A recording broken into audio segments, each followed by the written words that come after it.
الحمد لله وكفى والصلاة والسلام على عباده الذين اصطفى خصوصا على أفضلهم وخاتم النبيين محمد الأمين وعلى آله وصحبه أجمعين. أما بعد فقد قال الله تبارك وتعالى كما ورد في سورة النور: أعوذ بالله من الشيطان الرجيم بسم الله الرحمن الرحيم. وعد الله الذين آمنوا منكم وعملوا الصالحات ليستخلفنهم في الأرض كما استخلف الذين من قبلهم وليمكنن لهم دينهم الذي ارتضى لهم وليبدلنهم من بعد خوفهم أمنا يعبدونني لا يشركون بي شيئا ومن كفر بعد ذلك فأولئك هم الفاسقون. وأقيموا الصلاة وآتوا الزكاة وأطيعوا الرسول لعلكم ترحمون. لا تحسبن الذين كفروا معجزين في الأرض ومأواهم النار ولبئس المصير. وقال عز وجل كما ورد في سورة الصف: يريدون ليطفئوا نور الله بأفواههم والله متم نوره ولو كره الكافرون. هو الذي أرسل رسوله بالهدى ودين الحق ليظهره على الدين كله ولو كره المشركون. يا أيها الذين آمنوا هل أدلكم على تجارة تنجيكم من عذاب أليم تؤمنون بالله ورسوله وتجاهدون في سبيل الله بأموالكم وأنفسكم ذلكم خير لكم إن كنتم تعلمون. صدق الله العظيم. رب اشرح لي صدري ويسر لي أمري واحلل عقدة من لساني يفقهوا قولي. اللهم ربنا ألهمنا رشدنا وأعذنا من شرور أنفسنا. اللهم أرنا الحق حقا وارزقنا اتباعه وأرنا الباطل باطلا وارزقنا اجتنابه. آمین یا رب العالمین. معزز حاضرین اور محترم خواتین، میری آج کی گفتگو کا عنوان آپ کے علم میں ہے، آپ کے نگاہوں کے سامنے بھی لکھا ہوا ہے جلی حروف میں، خاصا طویل عنوان ہے: سلسلہ تجدید خلافت کی پہلی اور آخری کڑی. حضرت عمر بن عبدالعزیز رحمۃ اللہ علیہ اور الامام المہدی سلام اللہ علیہ. موضوع طویل بھی ہے اور متعدد موضوعات اس میں ایسے شامل ہیں کہ جن میں وضاحت کی ضرورت ہے، اس لیے کہ جدید ذہن عام طور پر ان موضوعات پر گفتگو سے زیادہ دلچسپی نہیں رکھتا. بالخصوص احادیث نبویہ میں جو پیشن گوئیاں وارد ہوئی ہیں، ہمارا جو جدید تعلیم یافتہ طبقہ ہے وہ ان سے ایک طرح کی الرجی، ایک طرح کا ذہنی بعد محسوس کرتا ہے. بہرحال موضوع نہایت اہم ہے اور میں یہ سمجھتا ہوں کہ 15ویں صدی ہجری کے اعتبار سے انتہائی ریلیونٹ موضوع ہے جس پر آج ہمیں گفتگو کرنی ہے. البتہ یہ ضرور ہے کہ گفتگو موضوع ہی کی مناسبت سے قدر طویل ہو جائے گی، تو میں آپ حضرات سے استدعا کرتا ہوں کہ پورے صبر و ثبات کے ساتھ میرا ساتھ دیجیے. بیئر ود می جسے انگریزی میں کہا جاتا ہے.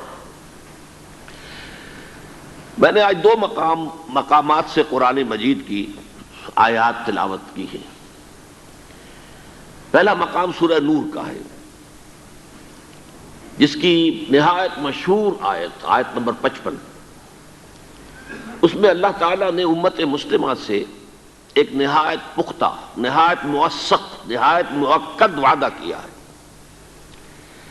کہ وہ اس امت مسلمہ کو خلافت عرضی عطا کرے گا، پورے زمین کی خلافت و حکومت. وعد اللہ الذین آمنوا منکم، اے مسلمانوں تم میں سے جو واقعی صاحب ایمان ہوں گے، وعملوا الصالحات، اور نیک عمل کریں گے، ایمان کے عملی تقاضوں کو بھی پورا کریں گے، تو ان کے ساتھ اللہ تعالیٰ کا ایک وعدہ ہے نہایت موثق، نہایت مؤکد۔ عربی زبان میں تاکید کا اس سے آگے کوئی اور اسلوب نہیں ہے کہ فعل مضارع کے آخر میں نون آئے تشدید کے ساتھ، شروع میں لام آئے زبر کے ساتھ، لام مفتوح نون مشدد۔ وعدہ کیا ہے؟ لَيَسْتَخْلِفَنَّهُمْ فِي الْأَرْضِ كَمَا اسْتَخْلَفَ الَّذِينَ مِنْ قَبْلِهِمْ، یقیناً اللہ تعالیٰ انہیں خلافت عطا فرمائے گا زمین میں، جیسے کہ خلافت عطا فرمائی تھی ان کو جو ان سے پہلے تھے۔ قرآن مجید کا ہر پڑھنے والا شخص جو ہے اس کا ذہن لازماً منتقل ہو جائے گا سورہ صاد کی اس آیت کی طرف کہ یا داود انا جعلناک خلیفۃ فی الارض۔ روئے ارضی پر سابقہ امت مسلمہ بنی اسرائیل کے دور میں بھی خلافت کا ایک نظام قائم ہوا تھا۔ حضرت داؤد، حضرت سلیمان علیہ السلام، وہ اگرچہ بادشاہ کہلاتے تھے، حقیقت میں وہ خلفاء تھے۔ یا داؤد انا جعلناک خلیفۃ فی الارض، اے داؤد ہم نے تمہیں زمین میں خلافت عطا فرمائی ہے۔ فاحکم بین الناس بالحق، بس فیصلے کرو لوگوں کے مابین حق کے ساتھ۔ ولا تتبع الہوی فیضلک عن سبیل اللہ، اور کبھی بھی اپنی خواہش نفس کی پیروی نہ کرنا، وہ تمہیں اللہ کے راستے سے گمراہ کر دے گی۔ تو فرمایا جیسے انہیں خلافت دی تھی ویسے ہی اس امت مسلمہ کو کل روئے ارضی کی خلافت دی جائے گی۔ کما استخلف الذین من قبلہم وَلَيُمَكِّنَنَّ لَهُمْ دِينَهُمُ الَّذِي ارْتَضَىٰ لَهُمْ، اور لازماً تمکن عطا فرمائے گا، غلبہ عطا فرمائے گا اللہ تعالیٰ ان کے لیے، ان کے اس دین کو جو اللہ نے ان کے لیے پسند کر لیا ہے۔ یہاں بھی میں سمجھتا ہوں کہ قرآن مجید سے دلچسپی رہنے والا شخص جو ہے وہ لازماً سورہ مائدہ کی 30 آیت کا یہ ٹکڑا جو ہے اس کے ذہن میں آ جائے گا، الیوم اکملت لکم دینکم واتممت علیکم نعمتی ورضیت لکم الاسلام دینا، آج کے دن میں نے تمہارے لیے تمہارے دین کی تکمیل کر دی ہے، اپنی نعمت ہدایت کا اتمام کر دیا ہے، اور اب میں نے منظور فرما لیا ہے، پسند کر لیا ہے ہمیشہ ہمیشہ کے لیے تمہارے لیے دین اسلام۔ رضیت لکم الاسلام دینا، یہاں وہی لفظ آیا ہے وَلَيُمَكِّنَنَّ لَهُمْ دِينَهُمُ الَّذِي ارْتَضَىٰ لَهُمْ وَلَيُبَدِّلَنَّهُم مِّن بَعْدِ خَوْفِهِمْ أَمْنًا۔ یہ تاکید کا اسلوب کس طرح تکرار کے ساتھ آ رہا ہے، اور لازماً اللہ بدل دے گا ان کے خوف کی حالت کو امن کی کیفیت سے۔ اب یہ دیکھیے 3 وعدے کیے ہیں اللہ نے، حقیقت میں وہ ایک ہی وعدہ ہے۔ یہ بالکل جیسے عیسائی اپنے عقیدہ تثلیث کے بارے میں کہتے ہیں 3 میں 1، 1 میں 3، تو حوالہ صرف دے رہا ہوں، وہ اس وقت میرا موضوع نہیں ہے کہ یہ وعدے 3 ہیں لیکن حقیقت میں ایک ہے۔ اللہ تعالیٰ امت مسلمہ کو زمین کی خلافت عطا کرے گا، نمبر 1، اور ان کے دین کو تمکن عطا کر دے گا، نمبر 2۔ مطلب تو ایک ہی ہوا، جب مسلمانوں کو خلافت نہ عطا ہو جائے گی، حکومت عطا ہو جائے گی، تو ظاہر بات ہے کہ ان کے دین کو تمکن عطا ہو جائے گا، اور ان کے خوف کی کیفیت کو امن سے بدل دے گا۔ پھر وہی بات ہے، اس لیے کہ ظاہر بات ہے کہ جب حکومت ان کی اپنی ہوگی تو پھر ظاہر بات ہے خوف کی کیفیت نہیں ہے۔ تو گویا کہ یہ وہی ایک تو جو گرامر کے اعتبار سے تاکید کا اسلوب ہے، نون مشدد لام مفتوح، لَيَسْتَخْلِفَنَّهُمْ وَلَيُمَكِّنَنَّ لَهُمْ وَلَيُبَدِّلَنَّهُمْ، اور یہ کہ 3 مرتبہ اس کو دہرایا ہے مختلف اسالیب کے اندر۔ فرمایا یعبدوننی لا یشرکون بی شیئا، جب ایسا ہو جائے گا تو پھر وہ میری ہی بندگی اور عبادت کریں گے اور میرے ساتھ کسی کو شریک نہیں ٹھہرائیں گے۔ یہ بڑا اہم نقطہ ہے یہاں پر جو بیان ہوا ہے۔ جب تک اللہ کا دین غالب نہ ہو، اسلام کی حکومت نہ ہو، توحید کامل نہیں ہوتی۔ توحید صرف عقیدے میں کامل ہو سکتی ہے آپ اللہ کو ایک جانے، کسی کو اس کا مد مقابل نہ سمجھے، ساجی نہ سمجھے، برابر نہ سمجھے، مثال نہ سمجھے، مثیل نہ سمجھے۔ لیکن توحید تو در حقیقت مکمل تب ہوگی جب ایک ہی اللہ کی بندگی کی جا رہی ہو، اسی کی اطاعت کی جا رہی ہو، اسی کا قانون نافذ ہو، اسی کا نظام قائم ہو. جب ایسا ہوگا تب یہ بات ہوگی کہ یعبدوننی لا یشرکون بی شیئا، تب ان کی عبادت خالص ہو جائے گی اور ہر شائبہ شرک سے پاک ہو جائے گی. یہ بہت اہم تصور ہے، ذہن میں رکھیے. ہمارے ہاں ظاہر بات ہے موحدین ہے بہت، لیکن عام طور پر سارا زور جو ہے توحید فی العقیدہ پر ہے. عقیدے میں توحید عملی، ایک ہی اللہ کی بندگی کرنا، مخلصین لہ الدین، اپنی پوری اطاعت کو اس کے لیے خالص کرتے ہوئے. لیکن الدین کلہ للہ، دین کل کا کل اللہ کے تابع ہو جائے، اللہ کے حکم کے تحت آ جائے. یہ ہے در حقیقت توحید کی تکمیل عملی سطح پر. تو جب ایسا ہو جائے گا کہ مسلمانوں ہی کو حکومت ہوگی دنیا میں اور اسلام کا غلبہ ہوگا اور مسلمانوں کے لیے کوئی خوف نہیں رہے گا، تب گویا کہ توحید کی تکمیل ہوگی. اور پھر وہ بندگی میری کریں گے اس شان کے ساتھ کہ کوئی شائبہ جو ہے وہ شرک کی آلائش کا نہیں رہے گا. وَمَنْ كَفَرَ بَعْدَ ذَلِكَ فَأُولَٰئِكَ هُمُ الْفَاسِقُونَ. اس کے دو مفہوم ہو سکتے ہیں. جو اس کے بعد بھی کفر کرے پھر وہ تو بہت ہی ناہنجار، بہت ہی باغی سرشت کے لوگ ہیں. دو مفہومی سے اعتبار سے کہہ رہا ہوں کہ جب دنیا میں یہ کیفیت ہو جائے کہ دین کا غلبہ ہو جائے پھر بھی کچھ لوگ اللہ کا اور اللہ کے دین کا انکار کریں تو معلوم ہوا کہ ان میں سرے سے کوئی خیر نہیں ہے. جب دین روز روشن کی طرح سامنے آ گیا، نظام کھل کر آ گیا، نصف النہار کی طرح دین چمک رہا ہو سورج کی طرح، پھر بھی جو شخص محروم رہے تو گویا ان میں خیر کا کوئی شائبہ ہے ہی نہیں. اور ایک مفہوم یہ بھی ہے اور میرے نزدیک یہ اہم تر ہے کہ ہمارے اتنے موثق وعدوں کے باوجود، ہمارے اتنے مؤکد وعدوں کے باوجود اگر تم کمر ہمت نہ کسو اور ایمان اور عمل صالح کی شرائط پوری کرنے کا ارادہ نہ کرو تو گویا کہ تم بھی پھر بہت ہی خیر سے خالی اور مسلوب عن التوفیق ہو. بہرحال یہ جو آیت نمبر 55 ہے سورہ نور کی آیت استخلاف، قرآن مجید کی اہم ترین آیات میں سے، اس کے بعد مسلمانوں سے فرمایا گیا اس کے لیے جو جد و جہد تمہیں کرنی ہے، وَأَقِیمُوا الصَّلَاةَ وَآتُوا الزَّکَاةَ وَأَطِیعُوا الرَّسُولَ لَعَلَّکُمْ تُرْحَمُونَ. دیکھو نماز قائم کرو، زکوٰۃ ادا کرو اور رسول کی اطاعت، بمصطفیٰ برسا خیشرا کے دی ہمہ اوست، محمد الرسول اللہ کی اطاعت اور اتباع، اس کو لازم کر لو تب تم پر رحم کیا جائے گا. لعلکم ترحمون. رحمت للعالمین وہی ہیں. ابھی آپ نے وہ آیات سنی سورہ انبیاء کے آخر سے، وما ارسلناک الا رحمۃ للعالمین، اسی پر آج قرات ختم ہوئی تھی. تو رحمت کا مظہر جو ہے، مظہر اتم، وہ حضور کی بعثت ہے. اگر ان کی اطاعت اور اتباع اپنے اوپر لازم کر لو گے تو تم پر رحم کیا جائے گا. البتہ ساتھ ہی ایک دھمکی بھی ہے، لا تحسبن الذین کفروا معجزین فی الارض. ہرگز نہ سمجھنا کہ انکار کرنے والے، ہمارے دین کی مخالفت کرنے والے، نظام خلافت علی منہاج النبوت کا راستہ روکنے والے کبھی ہمیں عاجز کر سکیں گے، ناکام کر دیں گے. نہیں، وہ ہمیں عاجز نہیں کر سکیں گے. ہماری یہ مشیت پوری ہو کر رہے گی، ہمارا یہ وعدہ جو ہے پورا ہو کر رہے گا. ومأواہم النار ولبئس المصیر. اور ان کا ٹھکانہ آگ ہے، وہ بہت ہی برا ٹھکانہ ہے. دیکھیے یہ جو وعدہ مسلمانوں سے کیا گیا یہ سن 6 ہجری میں، اس وقت تک کیفیت کیا تھی؟ جزیرہ نما عرب میں ایک چھوٹا سا شہر مدینہ، اور اس میں چند ہزار مسلمان آباد. ساتھ ہی یہ ہے کہ ان کے اندر منافقین کا 5th کالمسٹ عنصر بھی موجود ہے. پورا عرب جانی دشمن ہے، آندھیاں آ رہی ہیں، پے بپے آ رہی ہیں.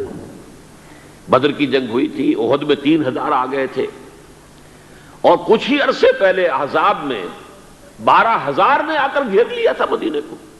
معلوم ہوتا تھا کہ جیسے بس اب چراغ بجھا کے بجھا، ایک صحرا لقدق صحرا میں ایک چراغ جل رہا ہے اور آندھیاں چل رہی ہیں اس کو بجھانے کے لیے. ہر وقت ایک خوف کی کیفیت رہتی تھی. ذرا سا کوئی شور ہوتا تھا معلوم ہوتا شاید پھر کوئی حملہ آور ہو گئے. یہ کیفیت ہمیشہ پہرا موجود رہتا تھا.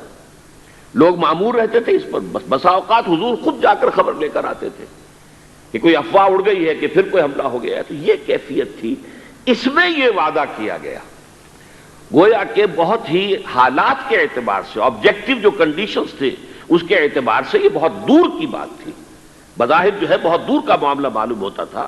لَيَسْتَخْلِفَنَّهُمْ فِي الْأَرْضِ كَمَا اسْتَخْلَفَ الَّذِينَ مِنْ قَبْلِهِمْ وَلَيُمَكِّنَنَّ لَهُمْ دِينَهُمُ الَّذِي ارْتَضَىٰ لَهُمْ وَلَيُبَدِّلَنَّهُمْ مِنْ بَعْدِ خَوْفِهِمْ أَمْنًا. لیکن تاریخ کی حقیقت کیا ہے؟ سن 6 کے اوائل میں یہ سورہ نور نازل ہوئی، سن 6 کے اواخر میں صلح حدیبیہ ہو گئی. اِنَّا فَتَحْنَا لَكَ فَتْحًا مُبِينًا، سورہ فتح میں اللہ تعالیٰ نے اسے فتح مبین قرار دے دیا. سن 7 میں خیبر فتح ہو گیا، بہت بڑا گڑھ یہودیوں کا، بہت مال غنیمت مسلمانوں کے ہاتھ میں آیا. ان کی یوں سمجھیے کہ اکثر لوگوں کے دل اندر دور ہو گئے، جو بھی ایک افلاس کی کیفیت تھی، احتیاط کی کیفیت تھی، ختم ہو گئی، فراوانی. سن 8 میں مکہ فتح ہو گیا. مکے کے فتح ہونے کا مطلب کیا تھا؟ گویا کہ جزیرہ نما عرب جو ہے وہ فتح ہو گیا، اس لیے کہ چاہے وہاں کوئی جزیرہ نما عرب میں کوئی فارمل حکومت نہیں تھی، لیکن یہ کہ بہرحال ایک صدر مقام کی حیثیت مکے کو حاصل تھی. یہ ان کا مرکز تھا، مذہبی اعتبار سے، ثقافتی اعتبار سے، تجارتی اعتبار سے، مالی اعتبار سے انہیں سیادت حاصل تھی. یہی وجہ ہے سورہ توبہ میں قریش کے بارے میں کہا گیا ہے ائمۃ الکفر فقاتلوا ائمۃ الکفر، ان کفر کے اماموں سے خلاف جنگ کرو. اب جب مکہ فتح ہو گیا تو گویا کہ جزیرہ نما عرب میں محمد الرسول اللہ صلی اللہ علیہ وسلم کی حکومت قائم ہو گئی. اب نوٹ کیجئے، جیسے حضرت داؤد کی حکومت کو قرآن نے خلافت قرار دیا، یا داؤد انا جعلناک خلیفۃ فی الارض، اسی طرح یہ چند سال جو ہے حضور کی حیات طیبہ کے، میرے نزدیک فتح مکہ کے بعد سے لے کر آپ کے وصال تک، اس میں آپ کی حیثیت جزیرہ نما عرب میں خلیفۃ اللہ کی تھی. اب آپ خلیفہ تھے، آپ اللہ کے نائب تھے، آپ ہی در حقیقت اس پوری مملکت کے فرما روا تھے اللہ کے حکم کے مطابق. اس دور نبوت کے بعد پھر کیا ہوا ہے؟ یوں سمجھئے کہ 14 صدیاں بیتی ہیں، اس لیے کہ سن 11 ہجری میں حضور کا انتقال ہو گیا، 1522 ہجری ہے، 1411 برس مزید گزر چکے ہیں. اس میں امت کون سی وادی میں ہے، کس جگہ رہی، کہاں چلی، کہاں سے کوئی عروج آیا، کوئی زوال آیا، یہ ایک لمبی داستان ہے. لیکن یہ کہ نبی اکرم صلی اللہ علیہ وسلم کی ایک حدیث ایسی ہے کہ جس میں اس پوری داستان کو، جسے ہم کہتے ہیں سمندر کو کوزے میں بند کر دیا گیا. اس حدیث کی ایک روایت تو وہ ہے کہ جو زیادہ مستند ہے اس اعتبار سے کہ مسند احمد ابن حنبل کی روایت ہے. حضرت نعمان ابن بشیر اس کے راوی ہیں رضی اللہ تعالی عنہ، اور وہ حدیث ہم نے بہت عام کی ہے، شائع کی ہے.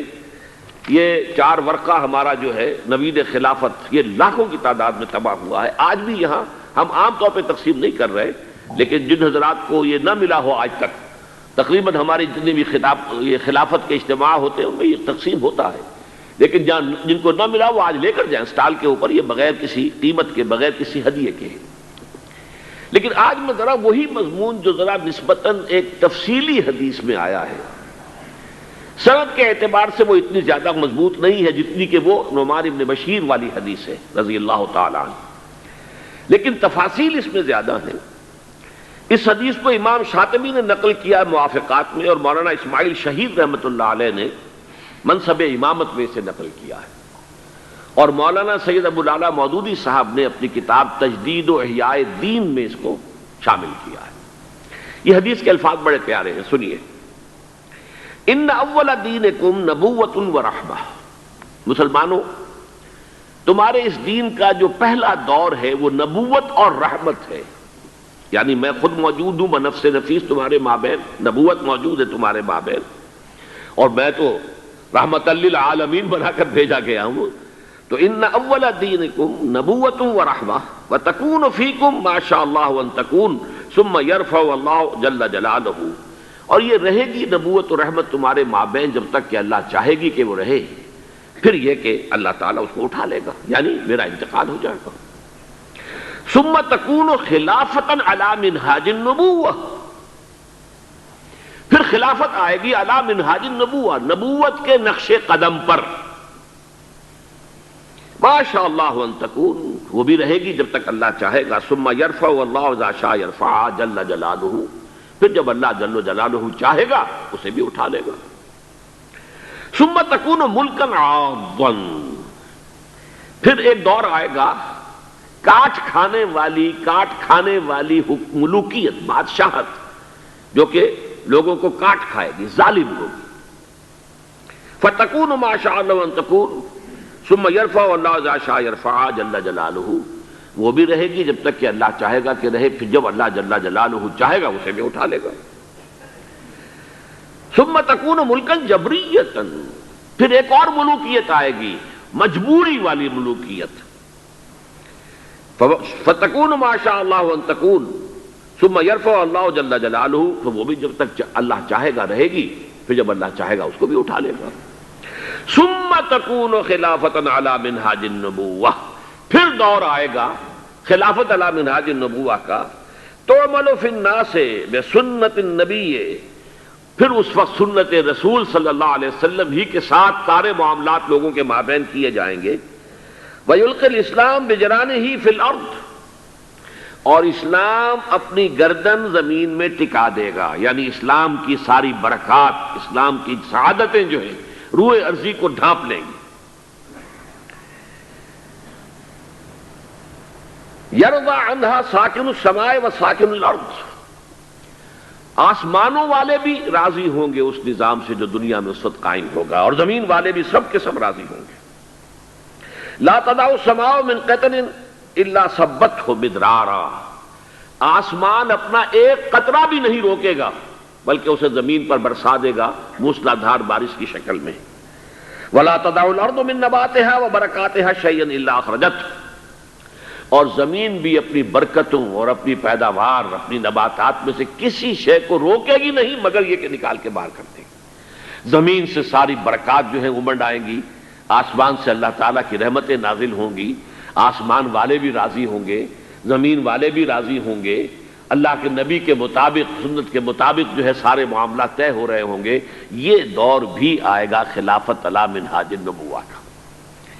میں یہاں تھوڑا سا اضافہ کر دوں کہ جس کتابچے کا میں نے حوالہ دیا ہے اس میں ہم نے وہ احادیث بھی نقل کر دی ہیں. اس وقت میرا وہ موضوع نہیں ہے لہذا میں وقت اس میں صرف نہیں کر سکتا کہ جب دوبارہ یہ دور آئے گا خلافت علی منہاج النبوہ کا تو یہ آفاقی ہوگا، عالمگیر ہوگا، کل روئے ارضی پر محیط ہوگا. حضرت ثوبان رضی اللہ تعالیٰ عنہ کی روایت ہے مسلم شریف کی، ان اللہ زوالی الارض، اللہ نے میری یہ ساری زمین کو لپیٹ دیا. فرائے تو مشارقہا و مغاربہا، تو میں نے زمین کے سارے مشرق دیکھ لیے، سارے مغرب دیکھ لیے. وَإِنَّ أُمَّتِي سَيَبْلُغُ مُلْكُهَا مَا زُوِئَ لِي مِنْهَا، اور سن رکھو کہ میری امت کی حکومت ان تمام علاقوں پر ہو کر رہے گی کہ جو اللہ نے زمین کو لپیٹ کر مجھے دکھا دیے. تمام مشارق، تمام مغارب پر میری امت کی حکومت قائم ہوگی. وعد اللہ الذین آمنوا منکم وعملوا الصالحات لیستخلفنہم فی الارض. اور ابھی آپ نے جو آیات مبارکہ تلاوت کی گئی ان میں سنا کہ اللہ تعالیٰ نے زبور میں لکھ دیا تھا ان الارض یرثها عبادی الصالحون، میرے صالح بندے بالآخر اس زمین کے وارث ہوں گے، کل زمین کے اوپر ان کی حکومت قائم ہو جائے گی. جو کچھ قرآن نے کہا ہے اسی کو حدیث ہمارے سامنے لا رہی ہے. اسی طرح ایک دوسری حدیث ہے حضرت مقداد بن اسود کی رضی اللہ تعالیٰ عنہ، وہ مسند احمد بن حنبل کی ہے، لا يبقى على ظاہر الارض بیت وبر ولا مدر الا ادخلہ اللہ کلمۃ الاسلام. میں پوری حدیث نہیں پڑھ رہا ہوں اس وقت. زمین پر کوئی گھر نہیں بچے گا اینٹ گارے کا بنا ہوا، نہ کوئی کمبلوں کا بنا ہوا خیمہ رہے گا جس میں اللہ کلمہ اسلام کو داخل نہ کر دے. تو یہ آفاقیت، یہ عالمگیریت، اس کو میں کہوں گا گلوبلائزیشن، جس کے اوپر بڑے ہنگامے ہو رہے ہیں اس وقت. جنوا شہر جو ہے اٹلی کا، یہ گلوبلائزیشن جو ہو رہی ہے یہ کیپٹلزم کی گلوبلائزیشن ہے، لیکن خلافت علی منہاج النبوہ کی گلوبلائزیشن ہوگی جس کی خبر دی ہے محمد الرسول اللہ صلی اللہ علیہ وسلم. اب میں آگے بڑھنے سے پہلے ایک تو یہ عرض کر دوں کہ خلافت کے بارے میں اگرچہ ہمارے ہاں بنو امیہ کے دور کو بھی خلافت کہا جاتا ہے، خلفائے بنی امیہ، بنو عباس بھی خلفاء ہیں، ترک بھی خلفاء تھے، لیکن حقیقت یہ ہے کہ خلافت علی منہاج النبوہ صرف حضرت ابو بکر، حضرت عمر، حضرت عثمان، حضرت علی اور اس میں اضافہ کیجئے حضرت حسن رضی اللہ تعالی عنہم اجمعین۔ چنانچہ ایک حدیث میں آپ کو سنا دینا چاہتا ہوں، یہ مسند احمد ابن حنبل میں بھی ہے اور جامع ترمذی میں بھی ہے۔ عن سفینۃ قال قال رسول اللہ صلی اللہ علیہ وسلم الخلافۃ 30 سنۃ ثم یکون ملکا، خلافت تو 30 برس ہوگی، کوئی 2.25 برس حضرت ابو بکر کے ہیں، 10 برس حضرت عمر کے ہیں، کچھ 12 برس سے کچھ زائد حضرت عثمان کے ہیں، پھر یہ تقریباً 5 برس حضرت علی کے ہیں، 6 مہینے حضرت حسن کے ہیں، یہ کل جمع کر لیجئے تو 30 برس بنتے۔ تو الخلافۃ 30 سنۃ ثم تکون ملکا، پھر وہ ملوکیت میں تبدیل ہو جائے گی۔ البتہ جو حدیث ابھی ہم نے پڑھی ہے اس میں ملوکیت کے 2 دور آئے، ایک کو کہا گیا ملکن عاضا، ملوکیت ظالم ملوکیت، کاٹ کھانے والی ملوکیت، دوسری کو کہا گیا ملکن جبرین، مجبوری والی، جبر والی ملوکیت۔ ان دونوں میں فرق کیا ہے؟ ظاہر بات ہے کہ جب وہ بات کہی تھی حضور نے، صحابہ نے کیا مطلب سمجھا ہوگا، ہمارے پاس کوئی ذریعہ نہیں ہے، کوئی روایت اس کی ہمیں نہیں ملتی، لیکن آج ہم پر بات واضح ہے، جب زمانہ گزر چکا ہمارے سامنے بات آ چکی ہے، وہ یہ کہ پہلی ملوکیت تھی مسلمانوں کی ملوکیت، وہ ظالم بھی تھے، جابر بھی تھے، حجاج ابن یوسف بھی تھا، اور فلاں بھی تھا، اور یزید بھی تھا، اور یہ بھی تھا، اور وہ تھے تو مسلمان، تھے تو کلمہ گو، محبت کے نام لیوا صلی اللہ علیہ وسلم۔ پھر وہ دور آیا جسے آج ہم کہتے ہیں کولونیل رول، پورا یورپ، ہم خود بھی جو ہے 1857 کے بعد یہ بر عظیم پاک و ہند جو ہے، ملکہ برطانیہ، وکٹوریہ عظمیٰ، ہم ان کے غلام بن گئے۔ یہ جبرین، یہ اصل غلامی تھی۔ کہیں ہالینڈ کی حکومت ہو گئی، اور کہیں ولندیزیوں کی حکومت ہو گئی، اور کہیں فرانسیسیوں کی ہو گئی، کہیں اطالویوں کی ہو گئی، یہ اسپینیڈز کی ہو گئی، یہ سہارا وغیرہ سارا جو ہے موراکو، یہ سب کیا تھا؟ ہسپانیہ تھا۔ یہ تمام جو ہے دور ملوکیت کا جو ہے یہ 2 دور آئے، لیکن خلافت در حقیقت جسے کہا جائے گا وہ خلافت راشدہ یا خلافت علی منہاج النبوہ، وہ 30 برس کی تھی۔ ایک نقطہ میں اور واضح کرنا چاہتا ہوں آگے چلنے سے پہلے، دیکھیے اسلام کا عروج و زوال اور مسلمانوں کا عروج و زوال یہ ایک شے نہیں ہے۔ اسلام کے بارے میں حضور نے فرمایا تھا بدا الاسلام غریبا وسیعود کما بدا فطوبى للغرباء، اسلام کا آغاز تو ہوا تھا اس حالت میں کہ وہ بہت ہی اجنبی تھا، کوئی اس کا جاننے پہچاننے والا تھا ہی نہیں۔ دوبارہ اگرچہ اس کے بعد حکومت تو آ گئی، ایک دور آ گیا، اسلام کا غلبہ ہو گیا، لیکن ان قریب اسلام دوبارہ غریب ہو جائے گا، دوبارہ اجنبی ہو جائے گا، ان قریب سیعود، سین کے ساتھ جب عربی زبان میں فعل مستقبل بنتا ہے، سوفا وہ ذرا دور کی بات ہے، لیکن وسیعود ان قریب وہ دوبارہ غریب ہو جائے گا۔ فطوبى للغرباء، تو مبارکباد اور تہنیت ہے ان لوگوں کے لیے جو اسلام کی غربت کے دور میں خود بھی غریب ہو جائیں، خود بھی اجنبی ہو جائیں۔ لوگ انہیں دقیانوسی کہیں، یہ ابھی تک چمٹے ہوئے ہیں سنت رسول کے ساتھ، یہ ابھی تک انہی چیزوں کے لیے دقیانوسی لوگ ہیں، یہ سارے فقرے ان پر شست کیے جائیں، وہ برداشت کریں، لیکن یہ کہ اسلام کا دامن ہاتھ سے نہ چھوڑیں۔ لیکن اسلام کا عروج خلافت راشدہ، اور وہیں سے زوال شروع ہو گیا۔ 1400 برس مسلسل زوال کے، اسلام کو دوبارہ عروج حاصل نہیں ہوا۔ حال ہی کے وہ 2 اشعار 100% اپلیکیبل ہیں، پستی کا کوئی حد سے گزر نہ دیکھے، اسلام کا گر کر نہ ابھر نہ دیکھے، مانے نہ کبھی کہ مد ہے ہر جزر کے بعد، دریا کا ہمارے جو اتر نہ دیکھے۔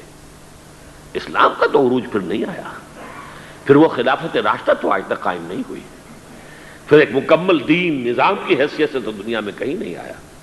ہاں مسلمانوں کی بڑی بڑی شطوت، شوکت، ان کا دبدبہ، ان کا رعب، ان کی حکومت رہی ہے۔ اس میں یہ ہے کہ 2 عروج آ چکے ہیں، 2 زوال آ چکے ہیں۔ مسلمانوں کا پہلا عروج تھا اسلام اور مسلمانوں کا ساتھ ساتھ، حضور کا دور، خلافت راشدہ، یہاں اسلام اور مسلمان ساتھ ساتھ جا رہے ہیں۔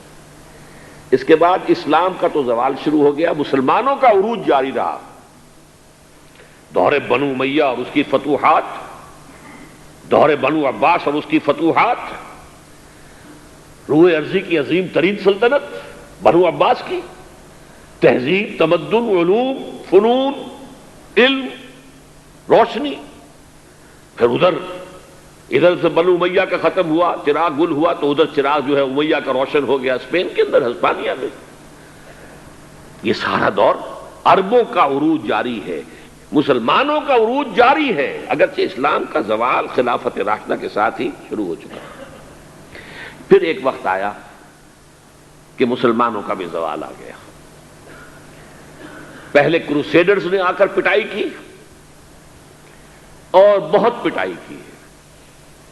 1099 میں یروشلم جو فتح کیا انہوں نے، تو جس قدر کچھ تو خون کیا ہے، جتنا قتل عام کیا ہے، خود جو یورپین مورخین ہیں وہ بھی شرماتے ہیں اس کا ذکر کرتے ہیں۔ سارا میڈیٹرینین کا علاقہ انہوں نے فتح کر لیا تھا اور تہس نہس کر دیا تھا۔ خیر اس کو تو 88 برس کے بعد صلاح الدین ایوبی رحمۃ اللہ علیہ نے واپس لے لیا، لیکن پھر اگلی صدی میں جو طوفان آیا ہے تاتاریوں کا، کروڑوں مسلمان قتل ہوئے، کروڑوں۔ 1258 میں سقوط بغداد اور خلافت بنو عباس کا ٹمٹماتا ہوا چراغ روشن، مستعصم باللہ کو گھسیٹ کر محل سے نکالا، جانور کی ایک کھال کے اندر لپیٹا اور تاتاریوں نے اپنے گھوڑوں کی سمت علیہ کچل دیا۔ اور شیخ سعدی نے کہا آسماں را حق بود گر خون ببارد بر زمین بر زوال ملک مستعصم امیر المومنین۔ یہ عربوں کا زوال، اور نوٹ کر لیجئے پلیز، اس وقت سے عرب امت مسلمہ کی قیادت سے معزول کر دیے گئے، آج تک معزول ہیں۔ دوبارہ عروج مسلمانوں کو ہوا، لیکن وہ ایک معجزہ، جن تاتاریوں نے کروڑوں کو مارا تھا مسلمانوں کو، وہی ایمان لیا۔ انہوں نے مسلمانوں کو کانکر کیا تھا، اسلام نے انہیں کانکر کر لیا۔ ہے آیا فتنہ تاتار کے افسانے سے، پاسباں مل گئے کعبے کو صنم خانے سے۔ اب یہ تاتاری ہورڈز تھے، ٹرکس، انہیں قیادت ملی عالم اسلام کی۔ ترکان تیموری ہندوستان میں، ترکان صفوی ایران میں، ترکان سلجوقی مڈل ایسٹ میں، ترکان عثمانی کا تو کہنا ہی کیا ہے، ایشیا مائنر سے شروع ہو کر پھر یہ کہ 3 بر اعظموں پر سلطنت روما کی طرح کی ایک عظیم سلطنت قائم کی ہے، دی گریٹ آٹومان امپائر، اور خلافت بھی انہیں منتقل ہو گئی۔ یہ جو دوسرا عروج تھا یہ ترکوں کے زیر قیادت تھا، عربوں کے نہیں۔ لیکن پھر اس کا بھی زوال آ گیا۔ اس کا زوال آیا یورپین کولونیلزم کے ہاتھوں۔ آغاز ہوا 1492 میں، سقوط غرناطہ، فال آف گرناڈا۔ اس کے بعد 1498 میں round the Cape of Good Hope راستہ تلاش کر لیا واسکو ڈی گاما نے، اور یہ سیلاب جو ہے کولونیل سیلاب آ گیا، ہندوستان، جزائر شرق الہند، یہ سارا آج کا انڈونیشیا، ملائیشیا، ہندوستان، یہ سب کے سب جو ہے فتح ہوتے چلے گئے، جس کا کلائمیکس تھا اس صدی کے، پچھلی صدی کے آغاز میں۔ اب تو یہ 21ویں صدی ہے، 20ویں صدی کے آغاز میں پہلی جنگ عظیم کے بعد تمام عالم اسلام یورپی حکومتوں کے زیر نگی آ گیا۔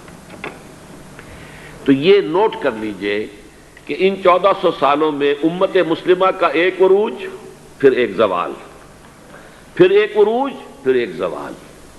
لیکن اسلام ایک ہی عروج تھا، اس کے بعد سے مسلسل زوال۔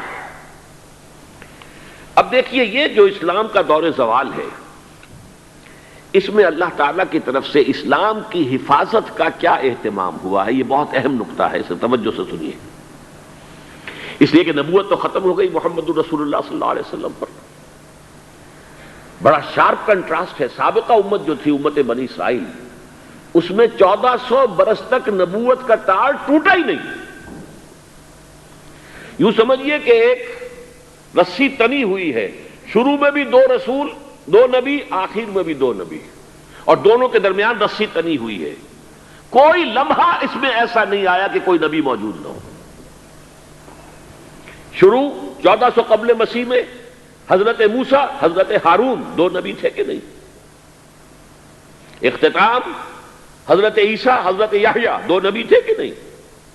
درمیان میں بخاری کی روایت ہے یہ، کانت بنو اسرائیل تسوسهم الانبیاء کلما ہلک نبی خلفہ نبی، بنو اسرائیل کی ساری سیاست انبیاء کرام کے ہاتھ میں ہوتی تھی، جیسے ہی کسی نبی کا انتقال ہوتا تھا دوسرا نبی اس کی جگہ پر آ جاتا تھا۔ ہمارے ہاں ایسا نہیں ہے، لا نبی بعدی، ختم نبوت ہو گئی، مہر لگ گئی، دروازہ بند ہو گیا، کھڑکی بند، لیکن اس دین کی حفاظت، انسان تو ختم نہیں ہوئے، انسانوں کے لیے رحمت کیسے جاری رہے؟ وہ تسلسل، وہ خلا جو ختم نبوت سے پیدا ہوا ہے اسے اللہ تعالیٰ نے 3 چیزوں سے پورا کیا۔ نمبر 1، جو سورس آف گائیڈنس ہے، نوع انسارا پیام آخری حامل او رحمت للعالمین قرآن حکیم، اس کے متن کی حفاظت کی ذمہ داری اللہ نے لے لی، انا نحن نزلنا الذکر وانا لہ لحافظون۔ اس قرآن میں کوئی تحریف نہیں ہوگی، کوئی تبدیلی نہیں ہوگی، کوئی طالب حقیقت جب چاہے قرآن کے ذریعے سے ہدایت تک رسائی حاصل کر سکے گا۔ ایسا نہیں ہوگا کہ آدمی ڈھونڈتا پھرے اور اسے کہیں سے ہدایت نہ ملے، نہیں، قرآن موجود رہے گا۔ ترجموں میں تحریف ہو سکتی ہے، تفسیروں میں تحریفیں ہو سکتی ہیں، متن میں تحریف ممکن نہیں ہے۔ نمبر 2، اللہ تعالیٰ ہر صدی میں مجدد پیدا کرتا رہے گا۔ یہ سنن ابی داؤد کی روایت ہے جو میں آپ کو سنا رہا ہوں، ان اللہ یبعث لہذه الامت علی راس کل 100 سنۃ من یجدد لها دینہا، حضرت ابو ہریرہ اس کے راوی ہیں، اللہ تعالیٰ اس امت میں ہر صدی کے سرے پر ایسی شخصیات کو کھڑا کرتا رہے گا جو دین کو تازہ کر دیں گے۔ یعنی دین کے اوپر جو غبار آ جاتا ہے، جیسے آئینہ ہوتا ہے، غبار آ گیا، گردہ آ گیا، آئینہ دھدلا گیا، آپ نے صاف کر دیا، اب آئینے میں آپ کی تصویر صاف نظر آ رہی۔ دین کی تعلیمات پر جب غبار اور گردہ آ جاتا تھا تو اللہ تعالیٰ جو ہے وقتاً فوقتاً ایسے صاحب ہمت لوگوں کو کھڑا کرتا رہا ہے، مجددین کو، کہ جنہوں نے دین کی اصل تعلیم کو تازہ کر کے، زندہ کر کے دنیا کے سامنے پیش کر دی۔ ان کے بارے میں یہ نوٹ کر لیجئے کہ علماء کا اس پر اجماع ہے کہ اس حدیث کا یہ مطلب لینا درست نہیں ہے کہ ایک صدی میں ایک ہی مجدد ہوگا، متعدد بھی ہو سکتے ہیں، بیک وقت بھی ہو سکتے ہیں کئی۔ نمبر 2 یہ کہ ضروری نہیں ہے کہ ان مجددین کو یہ احساس بھی ہو کہ ہم مجدد ہیں، وہ دین کی خدمت کریں گے، دین کی کو صحیح تعلیمات کو دوبارہ اجاگر کر کے، روشن کر کے لوگوں کے سامنے لانے کی اپنی سی محنت اور جد و جہد کریں گے، لیکن یہ کہ انہیں ضروری نہیں ہے کہ یہ احساس ہو کہ ہم مجدد ہیں۔ نہ ہی یہ مجدد کوئی ایسی پوزیشن ہے، کوئی ایسا منصب ہے کہ جس پر ایمان لانا ضروری ہو، کہ اگر کوئی نہیں مانے گا تو گویا کہ اس کے اسلام یا ایمان میں کوئی کمی رہ جائے گی۔ نہیں، فتن نہیں، آپ کسی مجدد کو مجدد مانے ٹھیک ہے، نہ مانے تب بھی کوئی بات نہیں۔ تو اس حوالے سے ذرا اس میں احتیاط کی ضرورت ہے۔ تیسری بات میں نے عرض کیا تھا، 3 آپ اللہ نے انتظام کیے، متن قرآن کی حفاظت کا ذمہ خود لے لیا۔ ہر صدی میں ایسے مجددین پیدا ہوتے رہیں گے جو دین کی تعلیمات پر جو گرد و غبار آ جائے گا اسے ہٹا کر اس کی صحیح شکل پھر دکھا دیں گے۔ اور نمبر 3 یہ ضمانت دے دی کہ اس امت میں ایک گروہ ہمیشہ حق پر لازماً قائم رہے گا، کتنی ہی گمراہی پھیل جائے ایسا نہیں ہوگا کہ پوری امت گمراہ ہو جائے۔ یہ متفقن علیہ روایت ہے اور اس کے راوی حضرت امیر معاویہ ہے رضی اللہ تعالی عنہ۔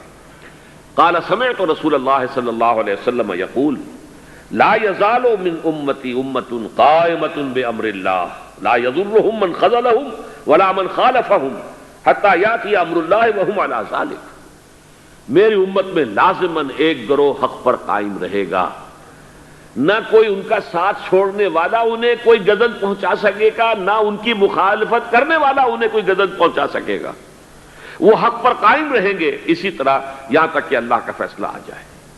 تو یہ گروہ جو ہے ایک گروہ لازماً رہے گا، یہ اس گروہ کے عنوان بدلتے رہیں گے، یہ نہیں ہے کہ وہ ایک ہی نام سے چلا آ رہا ہوگا، جیسا کہ ہمارے ہاں عام طور پر جو فرقہ پرست لوگ ہیں وہ سمجھتے ہیں ہمارا فرقہ جو ہے وہ گروہ ہے، نہیں، وہ تو دین کی اصل تعلیم کو لے کر کوئی مجدد آئے گا، اس کے گرد کچھ لوگ جمع ہو جائیں گے، وہ ایک طائفہ بن جائیں گے، ایک جماعت بن جائیں گے، کچھ عرصے کے بعد ان میں بھی زوال آ جائے گا، وہ فرقے کی شکل اختیار کر لیں گے، اللہ کسی اور کو اٹھا دے گا، ایک نیا گروہ پھر وجود میں آ جائے گا۔ جیسے کہ اولمپک ٹارچ ہوتی ہے کہ ایک کھلاڑی لے کر دوڑتا ہے، کوئی دور کے بعد دوسرے کو تھما دیتا ہے، وہ لے کر دوڑتا ہے، ٹارچ وہی ہے، کھلاڑی بدل گیا، دوڑنے والا بدل گیا۔ یا جیسے ڈاک کا نظام تھا شیر شاہ سوری کا، ڈھاکہ سے لے کر پشاور تک ہر 30 میل کے فاصلے پر جو ہے وہ جرنیلی سڑک کے اوپر چوکی تھی، تازہ دم گھوڑا تازہ دم سوار موجود ہے۔ ڈاک کا تھیلا جو ہے پچھلی چوکی سے جو 30 میل سرپٹ دوڑتا ہوا آیا ہے گھوڑا اور سوار، اب وہ تھک گئے ہیں، بے دم ہو گئے، وہ یہاں رک جائیں گے۔ تازہ دم جو ہے گھوڑا بھی اور سوار بھی وہ تھیلی کو لے گا اور آگے سرپٹ دوڑنا شروع کر دے گا۔ تھیلا وہی ہوگا لیکن گھوڑا اور اس کے سوار بدل جائیں گے۔ یہ کیفیت رہے گی اس طائفہ کی۔ لا یزال من امتی امت، ایک امت ہوگی امت میں سے، چھوٹی امت ودن امہ، ایک تو بڑی امت ہوگی جو آج تقریباً 1.25 ارب یا 1.5 ارب مسلمان ہیں، 150 کروڑ یا 120-125 کروڑ مسلمان دنیا میں ہے، یہ ہے گریٹر مسلم امہ۔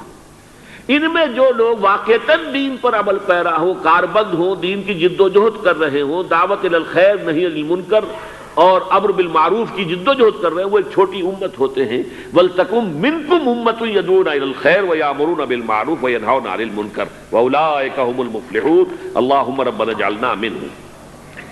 اب آئیے یہ جو مجددین کا تصور میں نے پیش کیا ہے، اس سلسلہ مجددین کی پہلی کڑی ہے حضرت عمر بن عبدالعزیز رحمت اللہ علیہ، جنہیں ہمارے ہاں 5واں خلیفہ راشد بھی کہا جاتا ہے۔ ولادت سن 61 ہجری کی ہے، انتقال ٹھیک 40 برس کی عمر میں 101 ہجری میں ہو گیا۔ خلافت صرف 2 سال حضرت ابوبکر کی طرح، سن 99 ہجری سے 101 ہجری۔ خود یہ مروان بن حکم کے پوتے تھے۔ بنو امیہ کے جو خلفاء ہیں ان کی 2 شاخیں ہیں، امیہ کے 2 بیٹوں سے جو شاخیں چلی ہیں، ایک حرب سے چلی ہے، اس میں ابو سفیان تھے لیکن وہ خلیفہ نہیں تھے، لیکن امیر معاویہ، پھر یزید کا بیٹا تھا معاویہ ثانی۔ دوسری شاخ جو تھی وہ مروان ابن حکم سے چلی ہے، اور اس میں ہے اصل میں جو 10 خلفاء آئے ہیں بنو امیہ کے۔ یہ مروان بن حکم کے پوتے تھے، لیکن ان کی والدہ حضرت عمر کی پوتی تھی۔ یہ جو امتزاج ہوا ہے، یہ جو حضرت عمر فاروق رضی اللہ تعالیٰ عنہ کا خون ان کی رگوں میں پہنچا ہے، اور وہ بڑا مشہور واقعہ ہے، دلچسپ واقعہ ہے کہ حضرت عمر ایک روز اپنی رات کی گشت پر تھے، جو آپ خبر گیری کے لیے رات کو سفر کرتے تھے شہر کے اندر، تو آپ نے دیکھا small hours of the morning, صبح کا فجر سے کچھ وقت پہلے کا وقت ہوگا، ایک گھر میں سے آواز آ رہی ہے ماں بیٹی کی گفتگو کی۔ ماں نے کہا بیٹی بکریوں کا دودھ نکال لیا، دہو لیا؟ کہ ہاں امی۔ اچھا اس میں کچھ پانی ملا دو۔ انہوں نے کہا امی آپ نے سنا نہیں، خلیفہ نے منادی کرائی تھی کہ دودھ میں پانی ملانا غلط ہے، ہرگز کوئی پانی نہ ملایا جائے۔ ماں نے کہا تو بیٹی خلیفہ یہاں کوئی موجود ہے، کوئی دیکھ رہا ہے، پانی ملا دو۔ بیٹے نے کہا کہ امی خلیفہ نہیں ہے، اللہ تو موجود ہے، اللہ تو دیکھ رہا ہے۔ حضرت عمر نے وہ بات سن لی، اس گھر کو آپ نے تاک لیا اور جا کے اپنے بیٹے عاصم سے کہا کہ وہاں رشتہ کر لو۔ وہ ہے لڑکی پھر جس کے نسل سے یہ حضرت عمر بن عبدالعزیز یہ پیدا ہوئے۔ تو یہ در حقیقت پوتی ہے حضرت عمر فاروق کی، ان کی والدہ ام عاصم، اور یہ خود پوتے تھے مروان بن حکم کے۔ اور جو 8واں خلیفہ تھا بنو امیہ کا سلیمان، اس کی وصیت کے مطابق یہ خلافت ان کو ملی تھی۔ اب آپ ذرا یہ سوچئے، جائزہ جو ہمیں آج لینا ہے، اس وقت تک دین کے اوپر کون سے گرد و غبار آئے تھے کہ جن کو حضرت عمر بن عبدالعزیز نے صاف کیا؟ ابھی 100 برس بھی نہیں ہوئے حضور کے انتقال کو، ابھی یہ 90 برس ہو گئے ہوں گے یا 80-85 برس ہو گئے۔ عقائد میں کوئی ٹیڑھ نہیں آیا، ابھی کوئی یونان کا فلسفہ نہیں آیا، ابھی کہیں کوئی منطق نہیں آئی، کچھ نہیں آئی، عقائد سیدھے سادہ جو عربوں کے تھے وہ ہیں۔ اعمال میں بھی کوئی تبدیلی نہیں آئی، مسلمانوں کے اعمال اخلاق تقریباً وہی ہے، کچھ کمی ہو گئی، کچھ دنیا کی طرف زیادہ رغبت ہو گئی ہوگی، مال اور دولت دنیا سے زیادہ دلچسپی ہو گئی ہوگی بس، لیکن دینی اعتبار سے کوئی فساد، کوئی خرابی کوئی نہیں تھی۔ خرابی کہاں آئی تھی؟ نظام حکومت میں خرابی آئی تھی۔ یہ نظام حکومت کے جو سیلینٹ فیچرز ہیں، اس موضوع پر میں تذکرہ کرنا چاہتا ہوں کہ مولانا سید ابو العلا مودودی کی جو کتاب ہے خلافت و ملوکیت، میں نے اس سے پہلے بھی ایک مرتبہ عرض کیا تھا، آج پھر دوہرا رہا ہوں، اس کتاب کے میں دو حصے کرتا ہوں۔ پہلا حصہ اصولی مباحث پر مشتمل ہے کہ خلافت کسے کہتے ہیں، ملوکیت کسے کہتے ہیں، ان درمیان فرق کیا ہے، اور میں یہ سمجھتا ہوں کہ اس اعتبار سے اس کتاب کا یہ حصہ ماسٹر پیس ہے، بہت عمدہ۔ ویسے بھی آپ میں سے بہت سے حضرات کے علم میں ہوگا کہ میں یہ تسلیم کرتا ہوں کہ مولانا مودودی 20ویں صدی عیسوی کے سب سے بڑے مسلم پولیٹیکل سائنٹسٹ تھے۔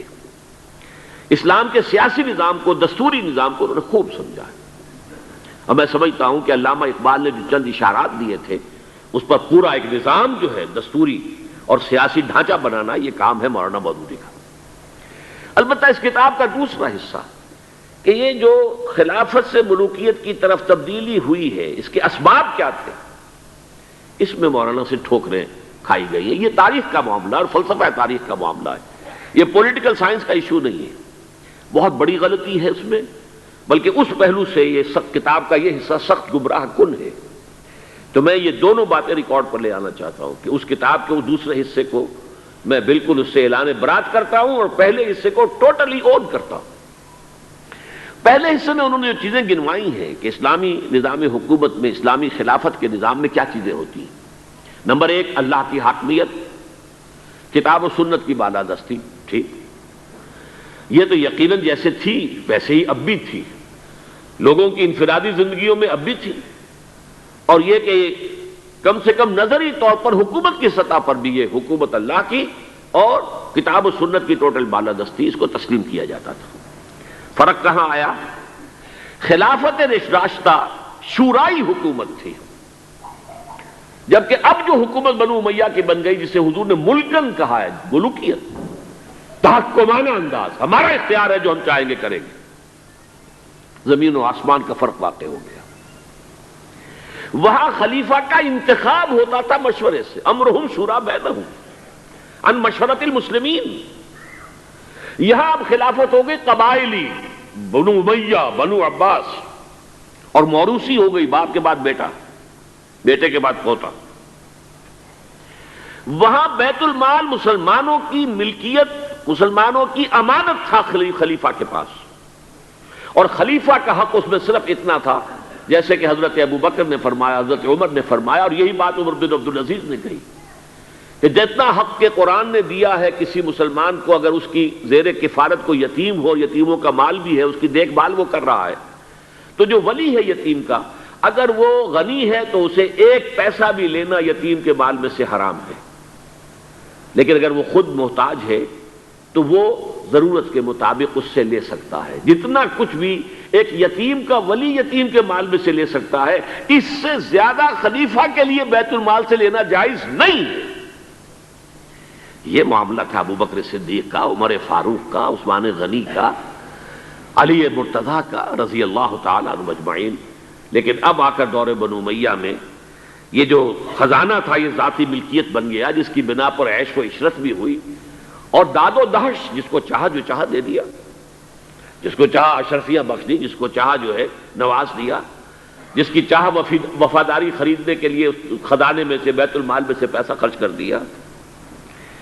پھر عوام کے حقوق، یہ جو آپ کو ہیومن رائٹس کا تصور آج ملتا ہے دنیا میں، کسی شخص کو محض شبے کی بنیاد پر گرفتار نہیں کیا جا سکتا، اظہار رائے کی پوری آزادی ہے، ایک عام آدمی بھی خلیفہ ہے، اس کو ٹوک سکتا ہے کہ یہ کرتا آپ کا کہاں سے بن گیا، یہ تو ان یمنی چادروں کا بنا ہوا ہے کہ جو مال غنیمت میں آئی تھی، اور ہر مسلمان کو جتنا ٹکڑا بنا اس سے کرتا نہیں بنتا۔ آپ کا کرتا ہم دیکھ رہے ہیں، آپ نے اس یمنی چادر کا بنا ہوا کرتا پہنا ہوا ہے، ہاؤ کم، کیسے بن گیا؟ آپ ہم میں ہے بھی طویل القامت انسان۔ اور حضرت عمر ناراض نہیں ہوئے کہ مجھ پر میرا ذاتی معاملہ ہے، بلکہ کہا حضرت عبداللہ ابن عمر سے اپنے بیٹے سے کہ بیٹے آپ وضاحت کر دیں۔ ان کا کہ نہ میرا کرتا بن رہا تھا نہ ابا جان کے، میں نے اپنا حصہ جو ہے کپڑے کا وہ بھی ابا جان کو دے دیا۔ ان کا ٹھیک ہے، الآن نسمع و نطیع، جی اب فرمائیے، ہم سنیں گے، اطاعت کریں گے۔ وہ حزب اختلاف کا وہ رول نہیں تھا کہ خواہ کچھ بھی ہو مخالفت کرنی کرنی۔ ایک بوڑھی عورت ہے وہ ٹوک رہی ہے، عمر تم کون ہوتے ہو ہمارے حق مہر کے اوپر حد بندی کرنے والے؟ سیلنگ اس سے زیادہ نہیں ہوگا. تم کون ہوتے ہو؟ قرآن میں تو اللہ نے قنطار کا لفظ استعمال کیا. ڈھیروں مال دیا ہو اگر مہر میں تب بھی اگر طلاق دیتے ہو تو تم واپس لینے کے حقدار نہیں ہو. حضرت عمر نے تسلیم کیا کہ آج ایک عورت نے عمر کو دین سکھایا اور اپنا آرڈیننس واپس لے لیا. یہ نظام حکومت, یہ مساوات کے سفر کر رہے ہیں. بیت المقدس کا سفر کوئی 50-100 میل نہیں ہے, 700 میل کا سفر, نقو صحرا کا سفر. اور ایک خادم, ایک اونٹ, اس پر باری باری بیٹھ رہے ہیں, جس لیے کہ 2 آدمی بیک وقت نہیں بیٹھ سکتے. سارا راشن بھی اسی اونٹ پر ہے. ایک منزل خلیفہ اوپر بیٹھے ہیں تو خادم جو ہے نکیل پکڑ کر آگے چل رہا ہے. اگلی منزل میں اب خادم اوپر بیٹھا ہے اور خلیفہ جو ہے نکیل پکڑ کے آگے چل رہا ہے. یہ مساوات, یہ تھی خلافت راشدہ. ظاہر بات ہے کہ اب صورتحال تبدیل ہو گئی. پہلے ملک جو تھا وہ اللہ کا تھا, اب ذاتی جاگیر بن گیا, اور اس ذاتی جاگیر میں سے جاگیریں دے دی گئی اپنے خاندان والوں کو, بنو امیہ کو سب سے بڑھ کر, اپنے جو بھی اور وفادار ہیں, جو بھی اور حمایتی ہیں ان کو. اس کے علاوہ جس کے لیے حضور نے اسے ملکن اعظم کہا ہے, ملکن اعظم. افزا یعزو کہتے ہیں دانتوں سے کاٹنے کو, کاٹ کھانے والی, کٹکھنی. جیسے کاٹ کھانے والا کتا ہوتا ہے, کٹکھنا کتا, تو یہ کٹکھنی ملوکیت. اس کے لیے نوٹ کیجئے اسی دور میں حضرت عمر بن عبدالعزیز سے پہلے اسی دور بنو امیہ میں سانحہ کربلا ہوا, عظیم ترین سانحہ. پھر واقعہ حرہ ہوا, 3 دن تک مدینے کو حلال کر دیا گیا فوجیوں کے لیے. جس طرح چاہو لوٹو, جس طرح چاہو عصمت دری کرو, جو چاہو کرو, مال عزت سب تمہارے لیے جائز. مسلمانوں کے ہاتھوں ہوا یہ, اور مدینے کا ہوا, مدینے کا شروع ہوا. پھر اسی دور میں حضرت عبداللہ ابن زبیر کی شہادت ہوئی سن 73 ہجری میں. پھر حجاج ابن یوسف جیسا ڈکٹیٹر اسی دور میں تھا. سینکڑوں تابعین کو جس نے ذرا کوئی بات کہہ دی, جس کے بارے میں ذرا اندیشہ ہوا کہ یہ جو بھی اس وقت کی حکومت ہے اس کے خلاف کوئی بات کہہ رہا, گردن اڑا دو. کوئی پوچھ تاچھ نہیں, کوئی مقدمہ نہیں, کوئی الزام لگا کر ثبوت کو دینے کی کوئی ضرورت ہی نہیں. سینکڑوں تابعی. اسی دور حکومت میں محمد ابن قاسم جو یہاں ملتان تک چل کر آ گیا تھا رحمت اللہ علیہ, اور اب وہ ارادہ کر رہا تھا آزاد کشمیر کی طرف, پہاڑی علاقوں کی طرف جو ہے وہ فتح اور کشمیر کی طرف جانے کا, واپس بلا کر شہید کر دیا گیا. کیوں؟ بہت پاپولر ہو گیا تھا محمد ابن قاسم. ہندوؤں نے اس کے بت بنا کر اپنے مندروں میں رکھ لیے تھے پوجنے کے لیے. یہ تو اوتار ہے, در جوانی توبہ کردل سیوائے پیغمبری. یہ نوجوان اور اتنا نیک, ان کے لیے تو کوئی قیاس کے قابل بات تھی نہیں. اوتار, وہ تو فوراً اوتار مانگتے ہیں نا. پھر بت بنا کے مندروں میں رکھ دیے گئے. اندیشہ ہو گیا. ملوکیت کو ہمیشہ خطرہ ہوتا ہے. کوئی شخص ذرا پاپولر ہونے لگے تو کان کھڑے ہو جاتے ہیں کہ ہمارے لیے خطرہ بن جائے گا, لہذا شہید کر دیا گیا. موسیٰ ابن نصیر کے ساتھ یہی ہوا ہے, جن کے ایک جرنیل طارق ابن زیاد نے عثمانیہ فتح کیا ہے. بوڑھے جرنیل کو بلا کر سارا دن دھوپ میں کھڑا رکھا گیا ہے, یہاں تک کہ وہ بے ہوش ہو کر گرا ہے. حالانکہ اس کی وجہ سے شمالی افریقہ کے بڑے علاقے فتح ہوئے, اور انہی کے جرنیل تھے طارق ابن زیاد. یہ ہے وہ کاٹ کھانے والی صفت جو ہے ملوکیت کی, ملکن عاضن. حضرت عمر بن عبدالعزیز نے کیا کیا؟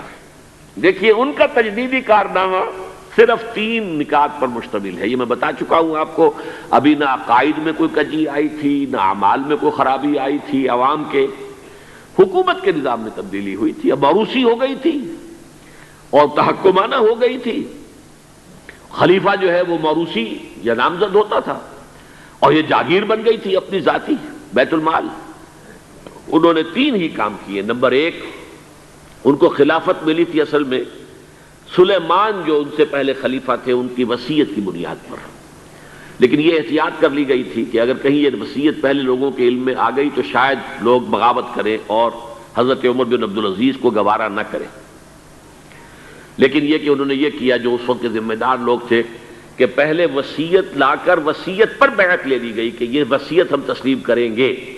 ابھی سلیمان کے انتقال کی خبر بھی نہیں دی گئی, اسے بھی چھپا کر رکھا ہوا تھا. اس کے بعد وصیت کھولی گئی اور حضرت عمر بن عبدالعزیز اور اعلان کیا گیا کہ سلیمان کا انتقال ہو گیا. تب لوگوں نے بیعت کر لی، کیونکہ بیعت تو کر چکے تھے، وصیت کی بیعت کر چکے تھے.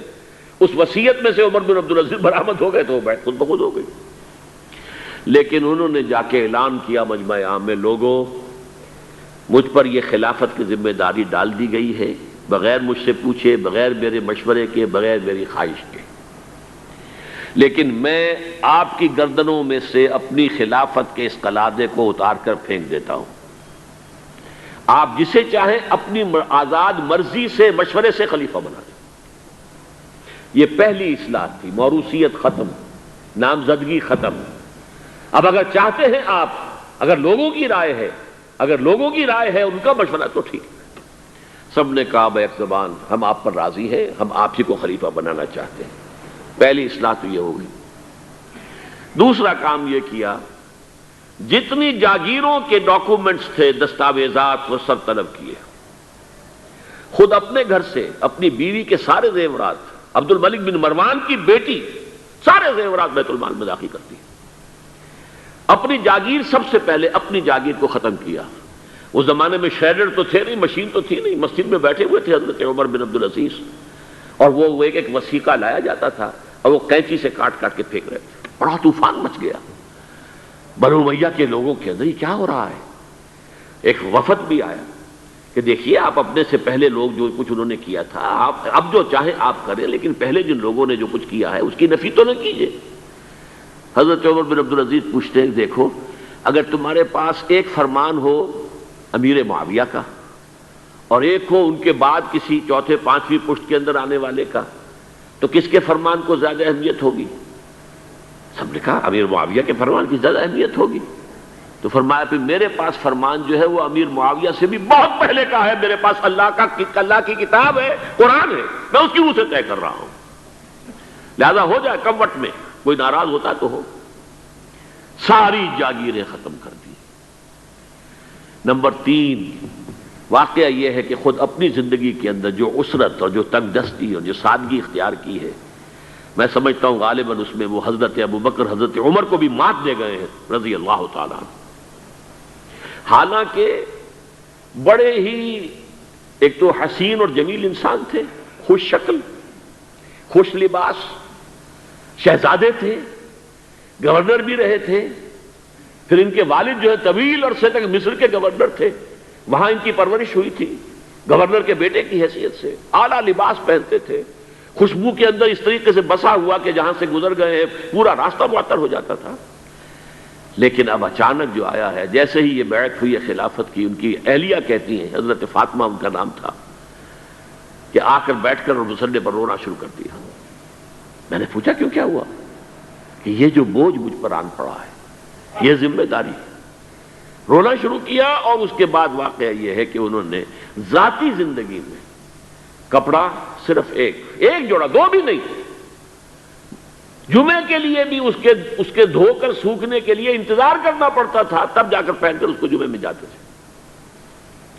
ایک دفعہ آئے ہیں اپنی بچیوں سے گفتگو کر رہے تھے تو بچیوں کو دیکھا عجیب حال ہے کہ وہ جو بھی بات کرتی ہیں پھر اپنے منہ پر ہاتھ بھی رکھ لیتی. پوچھا کیا سبب ہے؟ کہنے لگی آج ہم نے صرف پیاز سے روٹی کھائی ہے، ہمارے منہ سے بدبو آ رہی ہوگی، ہم نہیں چاہتی کہ آپ کو اس بدبو سے تکلیف پہنچے. حضرت عمر رونے لگے، لیکن کہا انہوں نے کہ میری بیٹیوں کیا تم یہ پسند کرو گی کہ تمہیں دنیا کی نعمتیں ملے اور عیش ہو اور تمہارا باپ جہنم میں جائے؟ ان بچیوں نے بھی رونا شروع کر دیا. سارے زیورات ختم، اپنی جاگیر ختم. وہ آپ نے پڑھے ہوں گے واقعات کہ اگر چراغ بھی ہے رات کو، سرکاری کام کر رہے ہیں تو وہ جو بیت المال کے تیل سے جو جلنے والا چراغ ہے وہ روشن ہے. خادم نے آ کر کوئی گھریلو بات کرنی چاہیے تو کہا پہلے چراغ گل کر دو پھر بات کرو. ذاتی بات ہو رہی ہو تو سرکاری جو تیل کا چراغ ہے وہ نہیں جلے گا. میں یہ سمجھتا ہوں، میں علی وجہ البصیرت کہہ رہا ہوں کہ میرے نزدیک تو اس قدر شاید باریک بینی کی باتیں جو ہیں میرے علم میں نہیں ہے کہ حضرت ابوبکر اور حضرت عمر. اور پھر یہ کہ وہاں کوئی ایسا کنٹراسٹ، سائملٹینیس کنٹراسٹ نہیں تھا، اس لیے کہ حضور کے ساتھ جد و جہد کرتے ہوئے ان کی زندگیوں میں پہلے بھی فقر اور ساری اختیاری فقر کی کیفیات تھیں. یہاں تو اچانک ہوا ہے کہ اس سے پہلے ایک بہت خوش باش، خوش لباس، خوش شکل، بہت ہی ہر طرح کے ناز و نعم کے اندر پلا ہوا انسان شہزادہ اچانک بوجھ آیا ہے تو زندگی کے اندر انقلاب آ گیا. یہ ہے خلیفہ اول. خلیفہ خامس ان کو کہا جاتا ہے، خلافت راشدہ میں شامل کیا جاتا ہے، اور یہ ہے سلسلہ تجدید خلافت کی پہلی کڑی. اور اس کو ہم کہیں گے یہ تجدید کامل تھی، کیونکہ ابھی خرابی آئی ہی صرف نظام حکومت میں تھی، اسی کو آپ نے درست کر دیا. یہ دوسری بات ہے کہ یہ بہت شارٹ لیوڈ رہی ہے، بات آگے نہیں چلی ہے، ان کو زہر دے دیا گیا، اس لیے کہ یہ بات زیادہ قابل برداشت نہیں تھی بنو امیہ کے پورے خاندان کے لیے، قبیلے کے لیے. انہیں گمان غالب یہی ہے کہ زہر دے کر جو ہے انہیں شہید کیا گیا ہے. لیکن بہرحال یہ پہلی کڑی ہے عمر بن عبد العزیز رحمۃ اللہ علیہ. اس کے بعد کی جو 13 صدییں ہیں ان میں جو مجددین امت ہیں ان کے کام کی نوعیت سمجھ لیجئے. خلافت کا نظام دوبارہ قائم نہیں ہو سکا تاحال. یہ سارا کام کیا رہا مجددین کا؟ علمی کام، اصلاحی کام. کوئی غلط نظریات آ گئے ان کی نفی، بدعات پیدا ہو گئی ان کی نفی، جو وقت کا تقاضا پیدا ہوا اس کو پورا کرنا علمی اعتبار سے. یہ مجددین جو ہے، میں جلدی سے آپ کو ان کی ایک فہرست جو ہے موٹے موٹے نام سنا دیتا ہوں. سب سے پہلا کام تھا جمع و تدوین حدیث اور تدوین فقہ اسلامی. ایک عظیم مملکت بن گئی تھی، تو اب اس کے لیے ضرورت تھی قانون کی. قانون اس طریقے سے مدون موجود نہیں تھا. تو ائمہ اربعہ ابو حنیفہ، مالک، شافعی، احمد ابن حنبل، ان لوگوں کا شمار مجددین امت میں ہے کہ انہوں نے علمی تقاضا جو ہے پورا کیا. امام بخاری، امام مسلم حدیث کو جمع کیا، اور احمد ابن حنبل رحمۃ اللہ علیہ نے خلق قرآن کے مسئلے کا جو ہے اس کا استیصال کیا اور اس کے مقابلے میں چٹان بن کر کھڑے ہوئے. 2 حضرات کا نام آتا ہے بہت نمایاں ہو کر، وعظ اور نصیحت و ارشاد. اسی وجہ سے یہ ہمارے ہاں کے تصوف کے سلسلوں میں سب سے زیادہ معروف نام ہیں 2. حضرت حسن بصری رحمۃ اللہ علیہ، اس لیے کہ 3 سلسلے ہمارے آپ کو معلوم ہے، قادریہ بھی اور چشتیہ بھی اور سہروردیہ بھی، حضرت علی سے پھر حضرت حسن بصری کے ذریعے سے آگے آتے ہیں. اور دوسرے شیخ عبد القادر جیلانی، وہ تو یوں سمجھیے کہ اس آفتاب ارشاد و ہدایت کے سورج کی حیثیت رکھتے ہیں. انہیں لوگوں نے اپنے محبت کے غلوب میں جو نام دیے، پیران پیر اور پیران پیر دستگیر اور غوث العظم، وہ اپنی جگہ پر ہے، اس کو چھوڑ دیجئے. لیکن اس میں کوئی شک نہیں کہ وعظ و نصیحت کی معراج پر تھے. فتنہ اعتزال پیدا ہوا اور ضرورت پیدا ہوئی کہ اسلام کے صحیح عقائد کو مرتب کر دیا جائے. تو امام ابو الحسن الاشعری میدان کے اندر آئے، انہوں نے یہ فریضہ سر انجام دیا اور معتزلہ کا جو ہے رد کیا اور ختم کیا اس کو. پھر فلسفہ یونان اور منطق، ارسطو کی منطق نے آ کر جو ڈیرا ڈالا ہے عالم اسلام پر بنو عباس کے دور میں، اور شک، شکوک، شبہات، تشکک، سکیپٹسزم، ہر طرح کے شکوک یہ جب پیدا کیے ہیں تو عظیم شخصیت امام غزالی رحمۃ اللہ علیہ کے سامنے آئی. انہوں نے اس کا ابطال کیا، اس کا رد کیا. مسلمانوں کے ذہنوں پر سے مرعوبیت جو تھی یونان کے فلسفے اور منطق کی، اس کو ختم کیا. بدعات و منکرات کچھ تصوف کے راستے سے، کچھ عام لوگوں کے یہاں رسومات جو پیدا ہو رہی تھی، ان کے ضمن میں علامہ ابن جوزی رحمۃ اللہ علیہ بڑی ہمت کے ساتھ صاحب اولو العزم ان لوگوں میں سے ہیں، اور اس کے ساتھ ہی علامہ عز الدین ابن عبد السلام. روح دین کا احیاء، روح دین ہے عشق الہی. لیکن جب ہمارے ہاں ایک تو یہ کہ فقہی اعتبار سے بال کی کھال اتارنے کے معاملات شروع ہو گئے، اور ایک یہ کہ علم کلام کی بحثیں الجھی ہوئی شروع ہو گئی، تو ان دونوں حلقوں میں سے وہ جو اصل روح تھی اسلام کی، دین کی، اللہ کی محبت، عشق خداوندی، اس کا چراغ کچھ ٹمٹمانے لگا. تو مولانا روم سامنے آئے منظر عام پر. شاد باد اے عشق خوش سودائے ماں، اے طبیب جملہ علت ہائے ماں. اللہ کی محبت جو ہے اس کی روح کو انہوں نے زندہ کیا ہے. پھر احیاء علم دین، امام ابن تیمیہ رحمۃ اللہ علیہ. یہ میں نے الف اول کے 1000 سال جو پہلا 1000 سال ہے امت کا، اس کے جو بڑے بڑے نام ہیں، بڑے اہم ہیں، وہ آپ کے سامنے بیان کیے ہیں۔ اس کے بعد آتا ہے الف ثانی، دوسرا 1000 سال جب شروع ہوا امت مسلمہ کا۔ اس کے بارے میں ایک بات تو یہ نوٹ کیجئے کہ جغرافیائی اعتبار سے مرکز ثقل جو ہے امت مسلمہ کا، امت محمد کا صلی اللہ علیہ وسلم، وہ عالم عرب سے منتقل ہوا ہے جنوبی ایشیا میں، بر عظیم پاک و ہند میں۔ The second 1000 years، ابھی آدھے تک پہنچے، 15ویں صدی آئی ہے نا، 1000 سال کے بعد 11ویں صدی، 12ویں صدی، 13ویں صدی، 14ویں صدی، اب 15ویں صدی۔ اور عجیب بات یہ ہے کہ اب ریورس آرڈر، ریورس گیئر لگا ہے۔ پہلے ہندوستان میں آتے تھے، علماء آ رہے ہیں، صوفیاء آ رہے ہیں، علم آ رہا ہے، تصوف آ رہا ہے باہر سے، اب ریورس گیئر لگا۔ 11ویں صدی ہجری کے مجدد اعظم، مجدد الف ثانی شیخ احمد سرہندی رحمت اللہ علیہ، ان کا سلسلہ نقشبندیہ مجددیہ اب یہاں سے نکل کر ریورس گیئر لگائے، افغانستان، ترکستان، پھیلتا پھیلتا کہاں تک، پورے ٹرکش بیلٹ کے اندر یہی سلسلہ مجددیہ جو ہے، نقشبندیہ، یہاں تک کہ آپ کے علم میں ہوگا قبر سائپرس جو ہے، اس کے اندر ایک بہت بڑا مرکز ہے اس کا۔ آج کل امریکہ میں بھی ایک بہت بڑی ان کی جو ہے وہ جمعیت قائم ہو چکی ہے۔ شاہ ولی اللہ دہلوی رحمت اللہ علیہ، انہوں نے علم دین کا جو احیاء کیا اس بر عظیم پاک و ہند میں، جس کے نتیجے میں یہ سارے مدارس، دیوبند کا مدرسہ سب سے بڑا، آپ کو معلوم ہے یہیں سے نکل کر یہ طالبان افغانستان کون ہے، اسی سلسلہ علم کے۔ پہلے علماء ادھر سے ادھر آتے تھے، اب یہ علم ادھر سے ادھر گیا ہے۔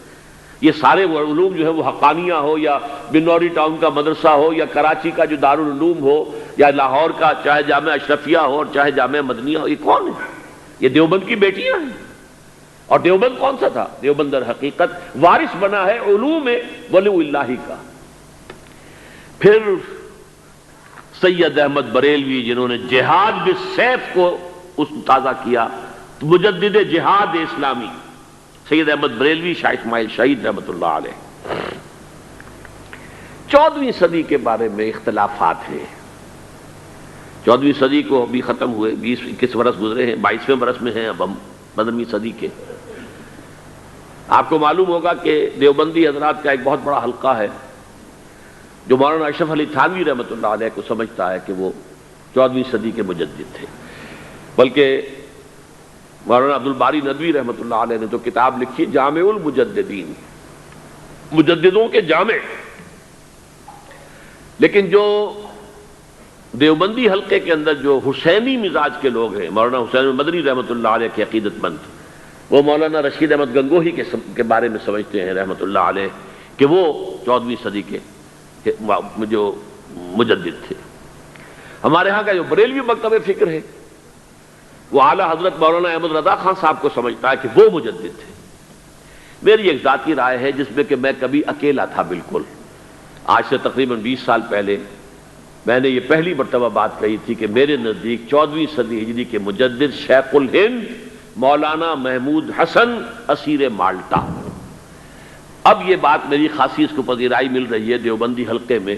جب میں نے پہلی مرتبہ کہا تھا تو مولانا یہاں جامع مدنیہ کے سید حامد میاں رحمۃ اللہ علیہ ہوتے تھے، وہ چونک گئے تھے ایک دم کہ یہ عجیب بات ہے جو آپ کہہ رہے ہیں، اور صحیح ہے یہ بات جو آپ کہہ رہے ہیں، لیکن ہمارا کسی کا ذہن ادھر نہیں ہے۔ بہرحال 14ویں صدی کے مجدد یہ ہیں، یہ 400 برس گزر چکے ہیں، اب 15ویں صدی میں ہم ہیں۔ اب ایک بات میں کہہ رہا ہوں اور وہ میری ذاتی رائے ہے، گمان، اندازہ، اس میں مجھ سے اختلاف کرنے کا ہر ایک کو حق ہے۔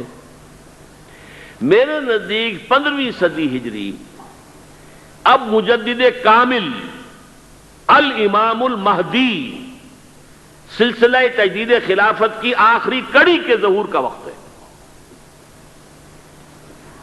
اس میں مجھے ایک تو قرآن مجید سے اشارہ ملا ہے، اشارہ ہے، میں اسے تفسیر نہیں کہتا۔ میرے نزدیک قرآن مجید میں چند آیتیں سورہ مدثر کی اور چند آیتیں سورہ انشقاق کی بڑی عجیب ہیں۔ سورہ مدثر کی آیات میں حضور کی آمد کا نقشہ کھینچا گیا ہے، کلا والقمر واللیل اذ ادبر والصبح اذا اسفر انها لإحدى الكبر نذیرا للبشر لمن شاء منکم ان یتقدم او یتأخر.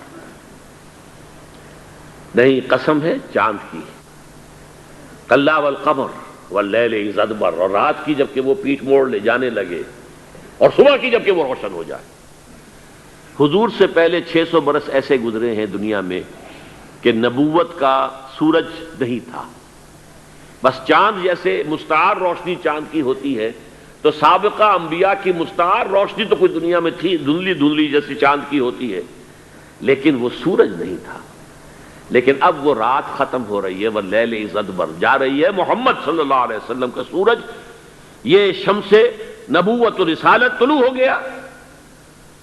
والصبح اذا اسفر انہا لإحدى الكبر، بہت بڑی باتوں میں سے ایک بات ہے جو ہوئی ہے، کوئی معمولی واقعہ نہیں ہے. احدى الكبر، یہ تاریخ انسانی کے عظیم ترین واقعات میں سے ہے بعثت محمدی. نذیرا للبشر، پوری نوع انسانی کے لیے نذیر بن کر آئے. یہ تو ہے حضور کا معاملہ. لیکن اب جو معاملہ ہونا ہے دوبارہ، اس لیے کہ خلافت علی منہاج النبوت دوبارہ اب قائم ہوگی انشاءاللہ. حضور کے بعد میں آپ کو بتا چکا ہوں، خلافت راشدہ ختم ہونے کے بعد سے زوال زوال زوال زوال زوال زوال زوال زوال زوال، تھوڑا سا 2.5 سال کا 2 سال کا وقفہ آیا ہے حضرت عمر بن عبدالعزیز کا، ورنہ زوال زوال زوال زوال زوال. اگرچہ اس زوال کو 1000 سال لگے ہیں. یہ عمارت جو محمد نے بنائی تھی ایک دن میں نہیں گر گئی صلی اللہ علیہ وسلم. کھنڈر بتا رہے ہیں عمارت عظیم تھی، 1000 سال کے بعد پھر یورپ کے سیلاب نے آ کر اس کو گرایا ہے اور ختم کیا ہے. ورنہ 1000 سال تک سطوت و شوکت کے ساتھ امت مسلمہ تو موجود رہی ہے، چاہے اسلام جو ہے وہ حکومت کی سطح پر موجود نہیں تھا. بہرحال اب جو اس کا دور آیا ہے دوبارہ خلافت علی منہاج النبوہ کا دور، اس کا نقشہ سورہ انشقاق میں کھینچا گیا ہے. فلا اقسم بالشفق. اب دیکھیے سورج غروب ہو گیا. حضور کی بعثت کے وقت وہ سورج رسالت طلوع ہوا تھا، اب وہ سورج غروب ہو چکا ہے. سورج کے غروب ہونے کے بعد صرف روشنی رہ جاتی ہے شفق کی، سرخ سی، بس وہی باقی رہ گئی. اور باقی کیا رہ گیا؟ بدا الاسلام غریبا ویسعود کما بدا فطوبى للغرباء. فلا اقسم بالشفق واللیل وما وسق. رات کی سی تاریکی ہے اور جو کچھ اس نے اپنے اندر جمع کر لیا ہے. والقمر اذا اتسق، اور قسم ہے چاند کی جبکہ وہ بھر جائے. پورا بھرتا ہے کتنے دنوں میں؟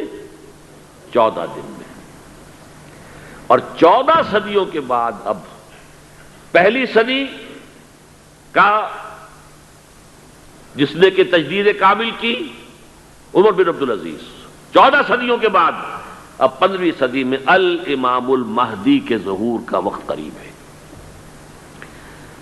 اب جو کچھ مجھے حضرت امام المہدی کے بارے میں کہنا ہے، دوبارہ اپنی بات دہرا رہا ہوں، یہ میرا ذاتی گمان ہے، اختلاف کیا جا سکتا ہے. میرا گمان یہ ہے کہ یہ اب جو مجدد آئیں گے وہ حضرت مہدی ہوں گے. پہلی بات تو یہ جان لیجئے کہ مہدی 2 ہیں، ایک شیعوں کے مہدی، ایک سنیوں کے مہدی. ان میں بڑا فرق ہے. شیعہ حضرات مہدی کو مانتے ہیں، وہ ان کے 12ویں امام ہیں. ان کے عقیدے کے مطابق انہیں پیدا ہونے کے فوراً بعد اس اندیشے سے کہ انہیں قتل کر دیا جائے گا ایک غار میں چھپا دیا گیا تھا. تقریباً 1200 برس سے وہ اس غار کے اندر ہیں. وہ روپوش ہیں، چھپے ہوئے ہیں، اسی لیے انہیں امام غائب کہا جاتا ہے. اور اب ان کا انتظار ہو رہا ہے، اس لیے انہیں امام منتظر بھی کہا جاتا ہے. اس لیے شیعوں کے دارالعلوم جو ہوتے ہیں دارالعلوم المنتظر، وہ اس لیے کہ ان کا انتظار کیا جا رہا ہے. تو یہ ہے، اب وہ ان کا خیال ہے کہ آخری دور میں، آخری زمانے میں وہ ظاہر ہو جائیں گے، غار سے نکل آئیں گے. دیکھیے میں اس عقیدے کو اس بنا پر رد نہیں کرتا کہ یہ ناممکن ہے کہ کیسے کوئی شخص جو ہے 1200 برس تک کسی غار کے اندر زندہ رہ سکتا ہے. نہیں، میں سمجھتا ہوں ممکن ہے. 300 برس تک اصحاب کہف رہے کہ نہیں رہے؟ سوئے رہے. 300 ایئرس ہم مانتے ہیں. حضرت عیسیٰ اسی حیات عرضی کے ساتھ 2000 سال سے موجود ہیں آسمان پہ کہ نہیں ہے؟ آپ کو معلوم ہے حضرت عزیر 100 برس تک مرنے کے بعد دوبارہ زندہ کر دیے گئے. فَأَمَاتَهُ اللَّهُ مِئَةَ عَامٍ ثُمَّ بَعَثَهُ. تو ناممکنات میں سے کوئی سوال پیدا نہیں ہوتا. لیکن یہ کہ آیا کوئی امامت معصومہ کا تصور قرآن اور حدیث سے ہمیں ملتا ہے؟ پھر یہ کیا یہ موروثی امامت کہ حضرت علی کی نسل جو حضرت فاطمہ سے چلی ہے اسی میں یہ امامت ہوگی؟ اس کے لیے ہمارے پاس کوئی دلیل نہیں ہے، ہم اس کو تسلیم نہیں کرتے. ہم تو سمجھتے ہیں کہ معصومیت ختم ہو گئی محمد الرسول اللہ صلی اللہ علیہ وسلم پر. خاتم المعصومین ہے محمد الرسول اللہ. اب ان کے بعد تو اجتہاد ہے اور خلافت ہے. عام معاملات میں اجتہاد ہوگا، نظام خلافت کا ہوگا. تو ہمارے نزدیک جو میں جس مہدی کا نام لے رہا ہوں وہ مہدی ہے جو ایک مجدد ہوں گے، جیسے کہ مجددین کے نام میں نے آپ کو گنوائے ہیں. مجدد الفسانی ہو، شاہ ولی اللہ ہو، سید احمد بریلوی ہو، شیخ الہند ہو. ایک ہوں گے انسان جو پیدا ہوں گے انسانوں کی طرح، عام طور پر اپنی عمر کو پختگی کو پہنچیں گے، پھر وہ سامنے آئیں گے منظر پر، پھر وہ کام کریں گے، قیادت کریں گے. عرب میں ان کا ظہور ہوگا. دوسری بات یہ نوٹ کر لیجئے حضرت مہدی کے بارے میں، ہمارے ہاں احادیث کے جو مجموعے ہیں ان میں جو ٹاپ کے 2 مجموعے ہیں ان میں کہیں حضرت مہدی کا ذکر نہیں ہے، نہ صحیح بخاری میں نہ صحیح مسلم میں.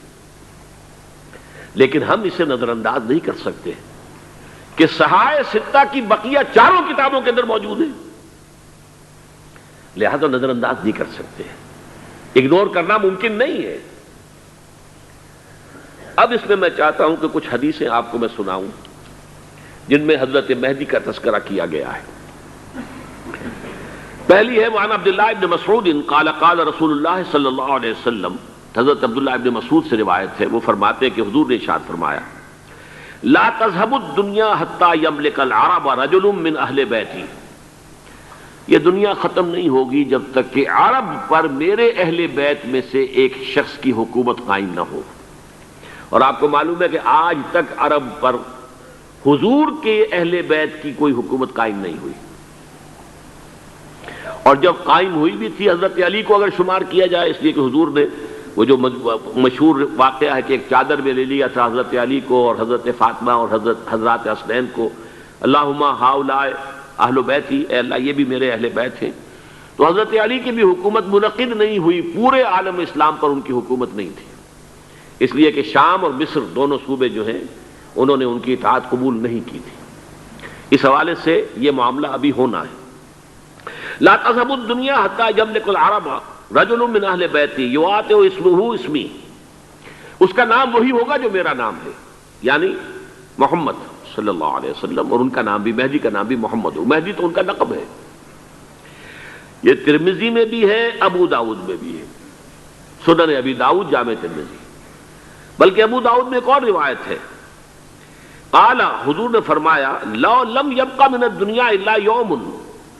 اگر دنیا کی زندگی میں سے کچھ بھی نہ بچے سوائے ایک دن کے، لطول اللہ تعالی ذلك اليوم، تو اللہ تعالیٰ اس دن کو لمبا کر دے گا، حتی یبعث فیہ رجلا منی، یہاں تک کہ میرے خاندان میں سے ایک شخص کو اٹھائے گا، من اہل بیتی، میرے اہل بیت میں سے، یواطئ اسمہ اسمی و اسم ابی ہے اسم ابی، جس کا نام میرے نام پر ہوگا، جس کے والد کا نام میرے والد کے نام پر ہوگا، محمد ابن عبداللہ ان کا نام ہوگا. اور وہ یملأ الارض قسطا وعدلا کما ملئت ظلما وجورا، وہ سرزمین عرب کو عدل اور انصاف سے اسی طرح بھر دیں گے جیسے کہ وہ ظلم اور زیادتی سے بھر چکی ہوگی.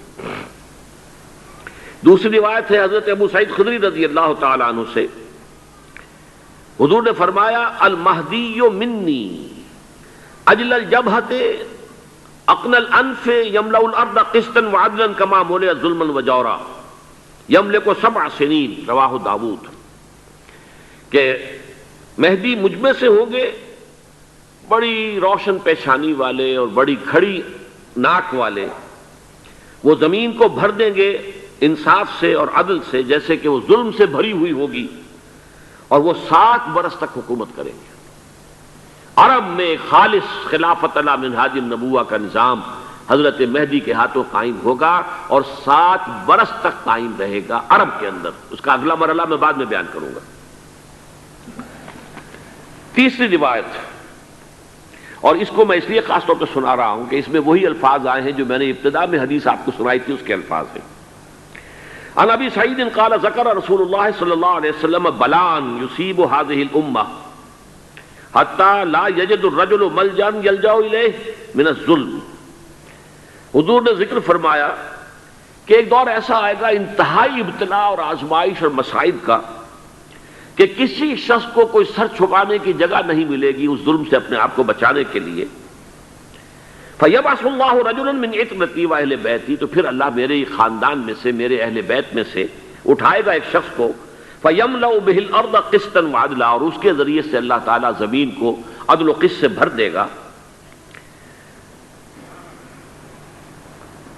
يَرْضَى عَنْهُ سَاكِنُ السَّمَاءِ، یہ وہی الفاظ آ گئے، اب اس سے پھر راضی ہو جائیں گے آسمانوں میں رہنے والے بھی، وَسَاكِنُ الْأَرْضِ، اور زمین میں رہنے والے بھی۔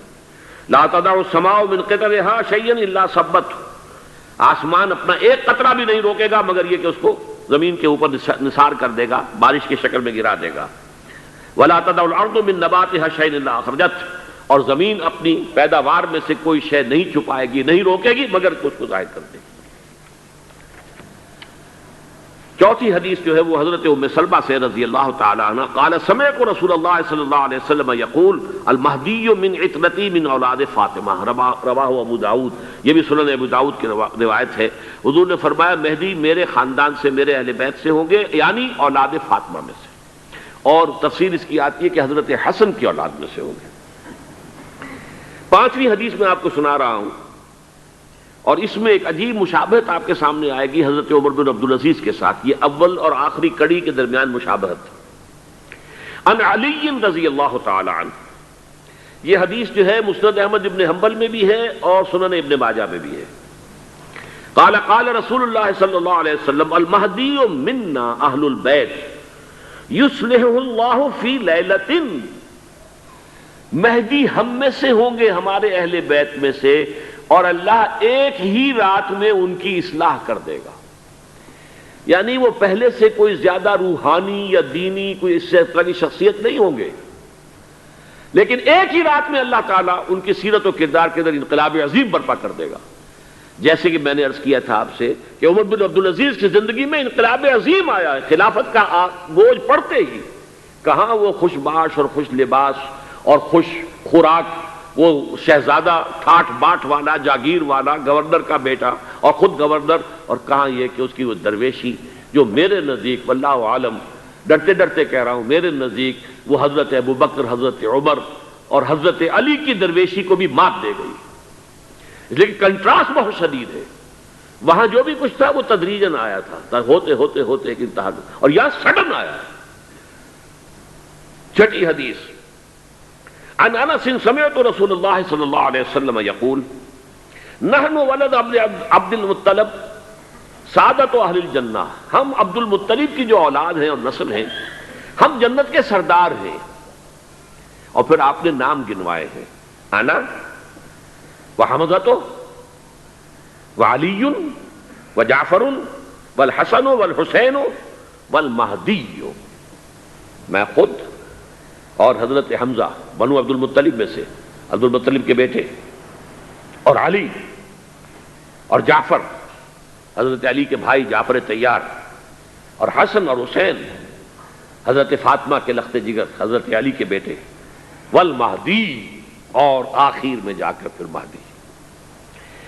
اب میں آپ کو ایک حدیث سنانے چلا ہوں جس میں ایک عجیب نقشہ سامنے آتا ہے کہ یہ مہدی جب ظاہر ہوں گے تو کس طور سے ظاہر ہوں گے، ان کے ظہور کی کیفیت کیا ہوگی، کیف یظہر۔ یہ روایت ہے حضرت ام سلمہ سے رضی اللہ تعالی عنہ، حضور کی زوجہ محترمہ ہیں، فرماتی ہیں ام سلمہ عن النبی صلی اللہ علیہ وسلم قال یکون اختلاف عند موت خلیفۃ، موت خلیفۃ، حضور نے فرمایا ایک خلیفہ کی موت پر اختلاف واقع ہو جائے گا، خانہ جنگی ہو جائے گی۔ فَيَخْرُجُ رَجُلٌ مِّنْ أَهْلِ الْمَدِينَةِ حَارِبًا إِلَىٰ مَكَّةَ، پھر مدینے کے لوگوں میں سے ایک شخص نکلے گا، بھاگے گا اور جا کر پناہ لے گا اور چھپ جائے گا مکے میں۔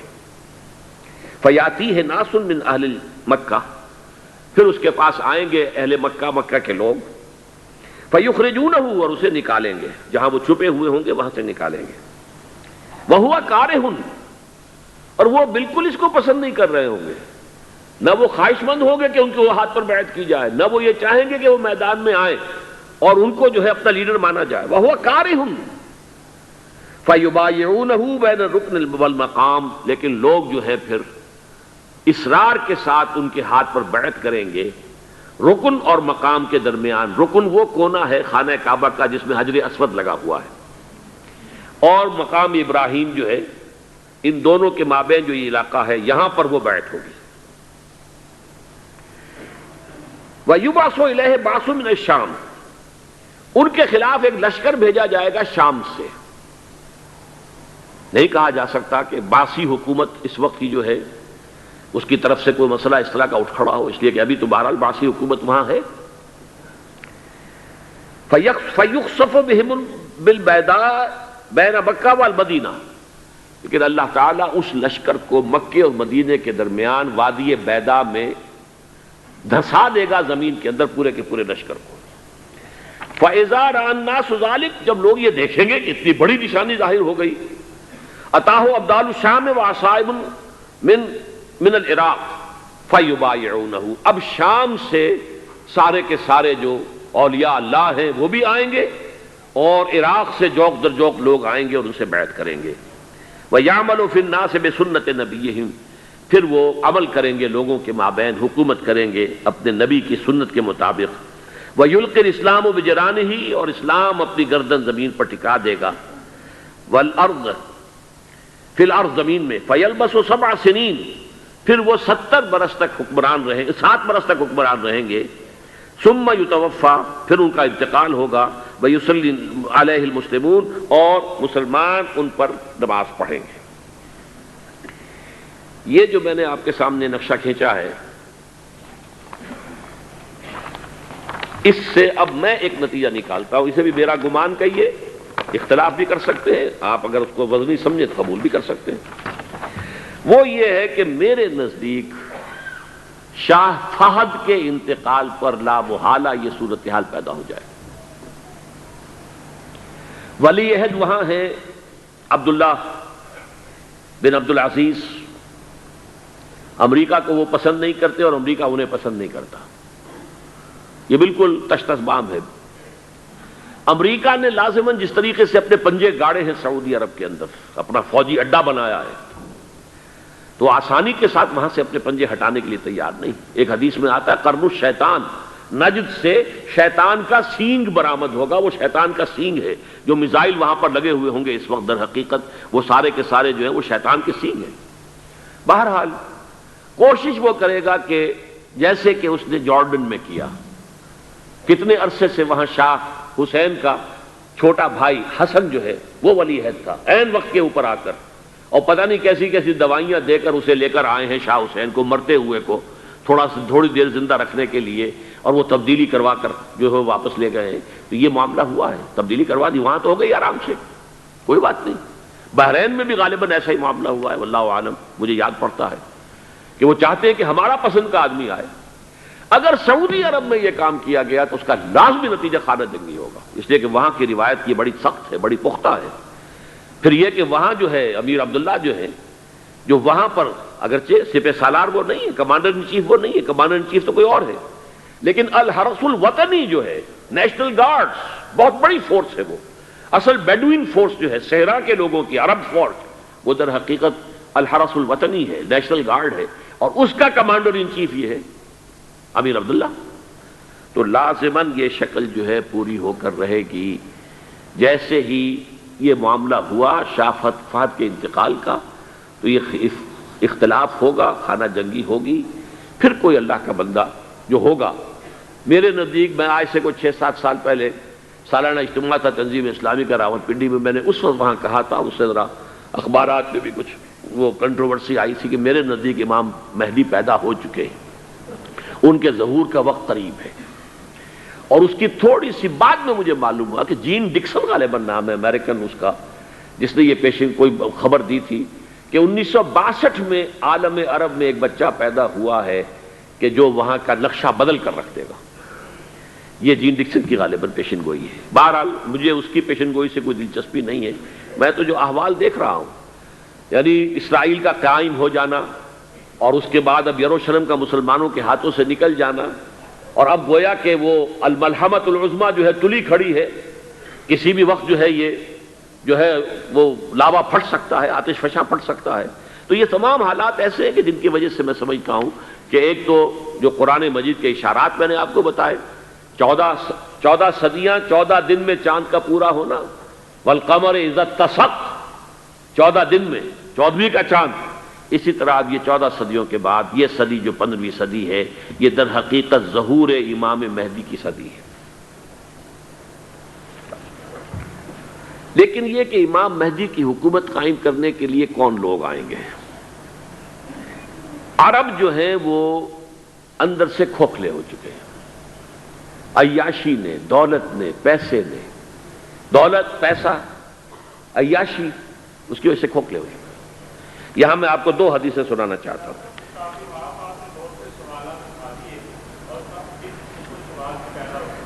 بہت سے ہو گئے، آپ اطمینان سے تشریف رکھیے.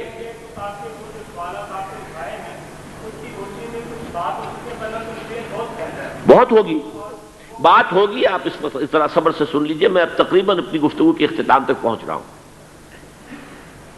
سنن ابن ماجہ کی روایت ہے حضرت ابو ہریرہ سے رضی اللہ تعالی عنہ، قال قال رسول اللہ صلی اللہ علیہ وسلم اذا وقعت الملاحم بعث اللہ بعثا من الموالی هم اکرم العرب فرسا واجودہ سلاحا یوید اللہ بہم الدین. رواہ ابن ماجہ عن ابی ہریرہ رضی اللہ تعالی عنہ. جب ملاحم کا دور شروع ہوگا تو اللہ تعالیٰ اٹھائے گا ایک لشکر یا لشکروں پر لشکر موالی میں سے. موالی کون ہے؟ عربوں نے جب فتح کیا تھا اس پورے علاقے کو خلافت راشدہ کے دوران، اور پھر وہ لوگ جو ہے، ایک رائے تو یہ تھی کہ انہیں غلام بنایا جائے سارے آبادیوں کو، لیکن یہ کہ حضرت عمر کا اجتہاد تھا، اس کے مطابق جو ان کو غلام نہیں بنایا گیا تو وہ موالی کی حیثیت رکھتے ہیں. عربوں میں دم نہیں ہے، موالی میں سے لشکر اٹھیں گے کہ جو در حقیقت حضرت مہدی کی حکومت کو قائم کریں گے. دوسری حدیث سنیے، عن عبداللہ ابن الحارث رضی اللہ تعالی عنہ، اور یہ ابن ماجہ کی روایت ہے. قال قال رسول اللہ صلی اللہ علیہ وسلم یخرج الناس من المشرق فیوطئون للمہدی یعنی سلطانہ.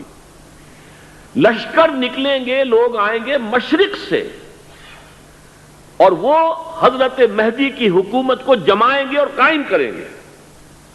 اب ذرا نوٹ کیجئے کہ جزیرہ نماء عرب کے مشرق میں کون سے ملک ہیں؟ 3: ایران، افغانستان، پاکستان. یہ 3 سالڈ مسلم ممالک، مسلم آبادی اکثریت. ویسے تو یہ کہ آگے ہندوستان میں 20 کروڑ مسلمان ہیں، لیکن وہ 20 کروڑ جو ہے وہ تو 80 کروڑ کے اندر تحلیل ہو جاتے ہیں غیر مسلموں میں.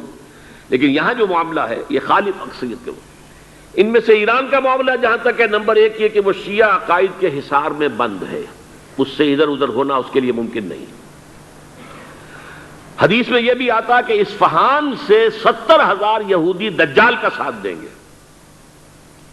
لیکن بہرحال خراسان ایک صوبہ ہے افغانستان کا اس وقت بھی شمال مشرقی کونے میں، مجھے امید ہے وہاں سے خیر کی، کیونکہ خراسان کا لفظ وہاں پہ شامل ہے. اور حضور کی حدیث میں بعد میں آپ کو سناؤں گا کہ خراسان سے فوجیں چلیں گی جو یروشلم کو دوبارہ حاصل کریں گی، فتح کریں گی. جیسے پہلے یروشلم کھویا عربوں نے تھا، دوبارہ حاصل کیا تھا کرد نے، کرد خون صلاح الدین ایوبی رحمۃ اللہ علیہ، ایسے اب پھر عربوں نے کھویا ہے، لیکن لینے والے خراسان سے لشکر آئیں گے. یخرج من خراسان رایات سود لا یردھا شیء حتی تنصب بإیلیا. خراسان کے علاقے سے کالے علم لے کر لشکر چلیں گے جن کے رخ کو کوئی موڑ نہیں سکے گا جب تک کہ وہ جا کر یروشلم میں نصب نہ ہو جائے. اس کے بعد نام آتا ہے پاکستان کا. یہ ہے میری اور آپ کی داستان، اور یہ ہے سبب جس کی وجہ سے کہ میں آپ سے یہ گفتگو کر رہا ہوں. اصل میں تو کس لیے؟ محض ایک علمی استفادہ، محض اپنی بات آراء کو ظاہر کرنے کا شوق نہیں، بلکہ یہ کہ اپنی ذمہ داری ہم پہچانیں کہ ہم کس مقام پر کھڑے ہیں. دیکھیے، اس پاکستان کے بارے میں یا ہندوستان کے بارے میں علامہ اقبال نے کہا تھا اپنے ترانہ ملی میں میر عرب کو آئی ٹھنڈی ہوا جہاں سے، میرا وطن وہی ہے، میرا وطن وہی ہے۔ اور مجھے بتایا گیا کہ سنن ابی داؤد میں یہ روایت موجود ہے کہ حضور نے فرمایا کہ ہندوستان کی طرف سے مجھے ٹھنڈی ہوا آتی، اگرچہ مجھے وہ حدیث ابھی نہیں ملی ہے، لیکن حزب التحریر کا ایک کارڈ مجھے ملا تھا، تو اس میں اس حدیث کا اور اس میں ابو داؤد کا روایت کا حوالہ موجود تھا۔ لیکن میں جو چیز آپ کو بتا چکا ہوں وہ یہ کہ الف ثانی کا پورا تجدیدی کارنامہ اس ہندوستان کی سرزمین میں ہوا۔ مجدد الف ثانی شیخ احمد سرندی، شاہ ولی اللہ دہلوی، سید احمد بریلوی، وہ تو ہمارے پاکستان میں آ کر جو ہے ان کا خون جذب ہوا ارض پاکستان میں۔ پھر شیخ الہند مولانا محمود حسن۔ تحریک خلافت چلی تو صرف ہندوستان میں چلی اور کہیں نہیں چلی۔ آزادی کی تحریک چلی پوری دنیا میں، وہ نیشنلزم کی بنیاد پر چلی، ملے نیشنلزم، عرب نیشنلزم، ٹرک نیشنلزم۔ ہمارے ہاں چلی تو اسلام کے نام پر، پاکستان کا مطلب کیا؟ لا الہ الا اللہ۔ پھر پاکستان قائم ہوا معجزے کے طور پر، بلکہ نازل ہوا ہے لیلۃ القدر میں، انا انزلناہ فی لیلۃ القدر، جیسے قرآن نازل ہوا لیلۃ القدر میں، یہ پاکستان بھی نازل ہوا لیلۃ القدر میں۔ اس کا برقرار رہنا ابھی تک معجزہ ہے۔ ہندو یہ سمجھتا تھا، کانگریس سمجھتی تھی کہ جھٹپٹ ختم ہو جائے گا۔ پھر یہ کہ اس کا قرارداد مقاصد کا پاس ہو جانا، مزید بھی اور اضافی دفعات دستور میں آ جانا، اب کمرشل انٹرسٹ کو ربا قرار دے کر حرام قرار دینا، یہ سارے لینڈ مارکس ہیں کہ جو اشارہ کر رہے ہیں کسی چیز کی طرف، معاملہ کدھر جا رہا ہے۔ پھر یہ کہ یہ جو 14ویں صدی کے مجدد تھے شیخ الہند، اس کے بعد سے کچھ ایسی شخصیتیں عظیم پیدا ہوئی ہیں ہند میں، جن کو میں سمجھتا ہوں کہ 14ویں صدی کے مجدد اور 15ویں صدی کے مجدد کے درمیان، یہ 15ویں صدی کے مجدد کی راہ کو سیدھا کرنے والے، جیسے کہ حضرت یحییٰ نے کہا تھا میں تو آنے والے کا راستہ سیدھا کر رہا ہوں حضرت عیسیٰ کے لیے، ایسے ہی 15ویں صدی کے لیے امام مہدی کے لیے راستہ صاف کرنے والے سب سے پہلے علامہ اقبال، جنہوں نے اسلام کا تصور دین کی حیثیت سے دوبارہ زندہ کیا ہے، ورنہ اسلام ایک مذہب کی شکل اختیار کر چکا تھا۔ پھر مولانا مودودی، مولانا ابوالکلام آزاد حکومت الہیہ کے نعرے کے ساتھ میدان میں آئے۔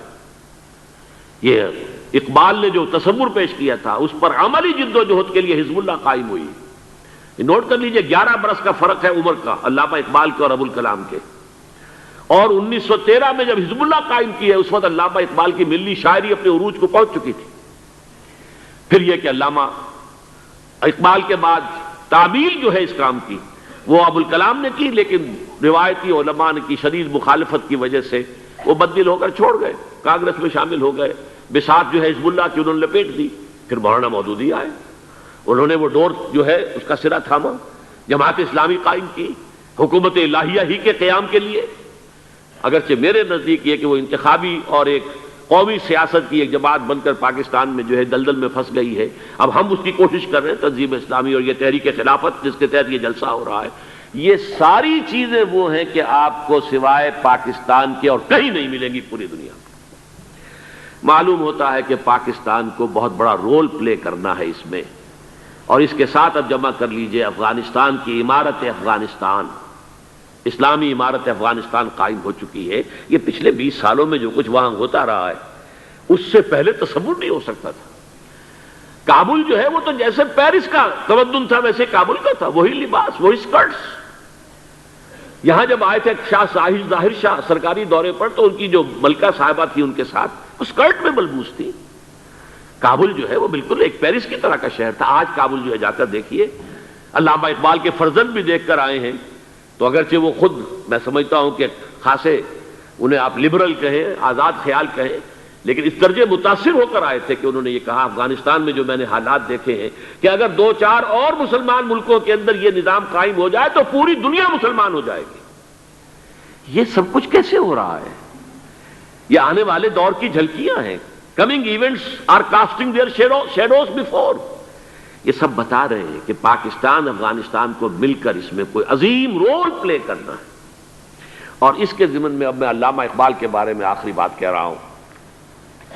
علامہ اقبال کے بارے میں عام یہ خیال ہے، انہوں نے اپنے خطبات میں مہدی کا اور نزول مسیح کا، حالانکہ میں کل پڑھ رہا تھا مولانا سعید احمد اکبر آبادی رحمۃ اللہ علیہ کا ایک مقالہ ان کا کہ علامہ اقبال نے ابن خلدون کے بارے میں یہ کہا ہے کہ مہدی کا اور نزول عیسیٰ کا دونوں کا انہوں نے انکار کیا ہے، حالانکہ ابن خلدون نے نزول عیسیٰ کا انکار نہیں کیا، صرف مہدی کا انکار کیا ہے۔ بہرحال علامہ اقبال نے خطبات میں انکار کیا ہے، لیکن یہ کہ اپنی شاعری کے اندر میں چیلنج کرتا ہوں کسی بڑے سے بڑے اقبال شناس کو، ان کا یہ شعر ذرا سنیے: خضر وقت از خلوت دشت حجاز آید بروں، کارواں زی وادی دور و دراز آید بروں۔ خضر وقت، امام وقت، رہنمائے وقت، قائد وقت، خلوت دشت حجاز، حجاز کی صحرا کی کسی خلوت گزینی سے نکل کر باہر آئیں گے۔ میں حیران ہوتا ہوں علامہ کے اس فکر پر اور اس مصرے پر۔ یہاں انہوں نے شیعہ اور سنی دونوں کے کانسیپٹ جمع کر دیے۔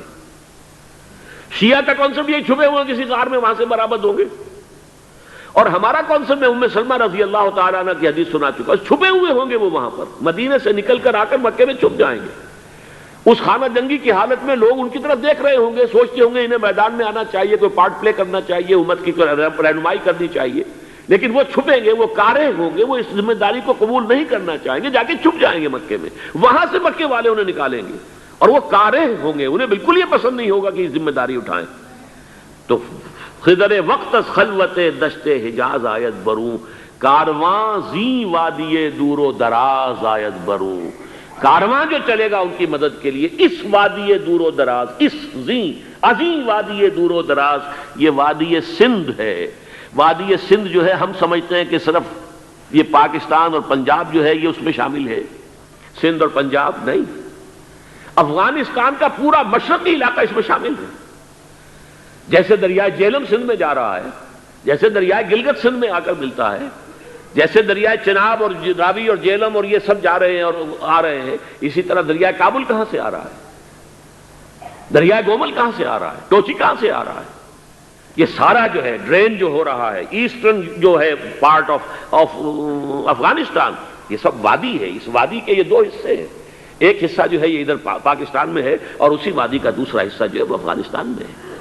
کارواں زی وادی دور و دراز آید بروں، کارواں چلے گا یہاں سے، یخرج ناس من المشرق یؤتون للمہدی یعنی سلطان ہی، مشرق سے فوجیں چلیں گی کہ جو مہدی کی حکومت قائم کریں گی، اور یخرج من خراسان رایات و سود، اور خراسان سے سیاہ پرچم چلیں گے کہ جن کا رخ کوئی موڑ نہیں سکے گا، حتیٰ تنصب بیلیا، یہاں تک کہ وہ جا کر یروشلم کے اندر نصب ہو جائیں گے۔ حضرات، میں ایک میری گفتگو کا حصہ باقی تھا لیکن میں اسے چھوڑ رہا ہوں، اس لیے کہ گلوبلائزیشن جو اس کی ہوگی، جو خلافت علی منہاج النبوہ کی تجرید کامل حضرت مہدی کے ہاتھوں عرب میں ہوگی، اس سے پہلے اس کے لیے محنت، کوشش، جد و جہد پاکستان اور افغانستان میں ہو چکی ہوگی جو اسے سپورٹ کرے گی اور وہاں جا کر حکومت قائم کرے گی۔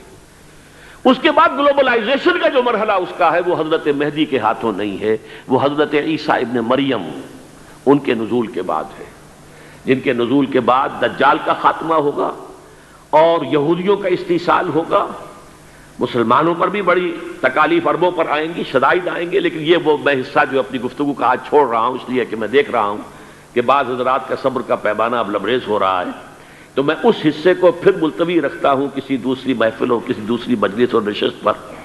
آخری بات یہ کہہ رہا ہوں، ہم پاکستانیوں کے کرنے کا اصل کام کیا ہے؟ یہ بختے میں آ پڑی ہے سخن گسترانہ بات۔ پہلی بات یہ کہ ہماری جد و جہد مرکوز ہو جانی چاہیے کہ یہاں خلافت علی منہاج النبوہ کا نظام قائم کرنے کی جد و جہد کریں۔ اس کے دو راستے ہیں، ایک سہل راستہ ہے، اللہ تعالیٰ جس کے لیے بھی اس کو سہل کر دے، اگر بظاہر تو بڑا مشکل ہے، نظر آتا ہے کہ لوگ اسے قبول نہیں کریں گے، کر لیں تو پھر بہت آسان راستہ ہے۔ تمام دینی جماعتیں پاور پالیٹکس سے، الیکشن کی سیاست سے وڈرا کریں اور اپنی تمام توانائیاں متحد ہو کر مرکوز کر دیں۔ نمبر ایک یہ کہ پاکستان کے دستور میں جس قدر اسلامی دفعات آ چکی ہیں، ان کو جو غیر مؤثر کرنے والے چور دروازے ہیں وہ بند کروائے جائیں، جس کے لیے آپ کو یاد ہوگا میں نے مہم چلائی تھی نواز شریف صاحب کے دور حکومت میں کہ یہ ترامیم آپ مزید کر دیجئے، تو یہ جو چور دروازے ہیں جس کی وجہ سے قرارداد مقاصد ہو، دفعہ 227 ہو، یہ سب کے سب، اور یہ جو فیڈرل شریعت کورٹ ہے، یہ سب غیر مؤثر پڑے ہوئے ہیں۔ کاؤنسل آف اسلامک آئیڈیالوجی غیر مؤثر پڑی ہوئی ہے، ساری چیزیں موجود، پورا اسلام موجود ہے لیکن غیر مؤثر ہے۔ چور دروازے بند کر دو خدا کے لیے، تاکہ یہ اس مؤثر ہو جائے، بڑی آسانی کے ساتھ، بہت ہی عمدگی کے ساتھ، بغیر کسی خون خرابے کے اسلامائزیشن آف لاس اور اس کی امپلیمنٹیشن شروع ہو جائے۔ اور نمبر 2 یہ استیصال منکرات کے لیے امر بالمعروف نہی عن المنکر، اس کے لیے میدان میں آ کر کے ہمیں نہ حکومت چاہیے نہ اقتدار چاہیے، ہمیں صرف یہ چاہیے یہ حرام ہے، یہ حرام ہے، یہ حرام، اسے ختم کرو، اسے ختم کرو، اسے ختم کرو۔ اس کے لیے میدان میں آئے۔ من رأى منکم منکرا فلیغیرہ بیدہ فإن لم یستطع فبلسانہ فإن لم یستطع فبقلبہ۔ حضرات اگر یہ کام ہو جائے، دینی جماعتیں، جماعت اسلامی، جمعیت علماء اسلام، جمعیت علماء پاکستان، ابھی ان کا ایک متحدہ محاذ بنا بھی ہے، لیکن یہ کہ اس کے بننے کے فوراً بعد ہی بات یہ آ گئی تھی کہ یہ انتخابی اتحاد ہوگا۔ ابھی اس انتخابی اتحاد کی بھی کوئی شکل نظر نہیں آ رہی۔ جمعیت علماء اسلام نے تو اس انتخابات میں حصہ لیا ہی نہیں ہے، جماعت اسلامی نے بھرپور طور پر لیا ہے، لیکن یہ ہے کہ کوئی اور اتحاد کی شکل ابھی سامنے نہیں آ رہی ہے۔ لیکن یہ کہ اس سے کوئی فائدہ نہیں ہوگا جب تک کہ پاور پالیٹکس سے علیحدہ ہو کر اور صرف ان 2 کاموں پر اپنی توجہ کو مرکوز نہ کریں۔ اگر کر دیں تو میں اپنا یقین آپ کے سامنے رکھ سکتا ہوں، باقی اس کے لیے کوئی دلیل نہیں دے سکتا، میرے نزدیک چند مہینوں کا معاملہ ہے، ساری فضا تیار ہے، دستور میں ہر شے موجود ہے، صرف رکھنے بند کرنے ہیں، پلگ کرنا ہے، جو بھی وہاں سے جو چور دروازے ہیں ان کو بند کرنا ہے، اور اس کے بعد یہاں پر قوانین کا اسلامی رخ کے اوپر ڈھلنا اور اس کو نافذ ہو جانا بہت ہی سموتھلی، جیسے کہ گیند جو ہے وہ چلتی ہے کسی ہموار میدان کے اندر، فٹ بال ہو، اس طریقے سے جو ہے the process will start rolling. 3 مہینے کے اندر میں سمجھتا ہوں یہ کام ہو سکتا ہے۔ یہ نہیں ہے تو ظاہر بات ہے کہ جہاں تک تنظیم اسلامی اور تحریک خلافت کا معاملہ ہے، ہم تو ظاہر بات ہے کہ ان صلاتی و نسکی و محیای و مماتی للہ رب العالمین، ہمارا جینا مرنا اسی کام کے لیے ہے۔ ہماری تو پیش نظر یہ ہے کہ کم سے کم 2 لاکھ کی تعداد میں ایسے فدائین تیار ہو جائیں جو نمبر 1 اپنی ذات اور اپنے گھر میں دین کو پہلے نافذ کر دیں۔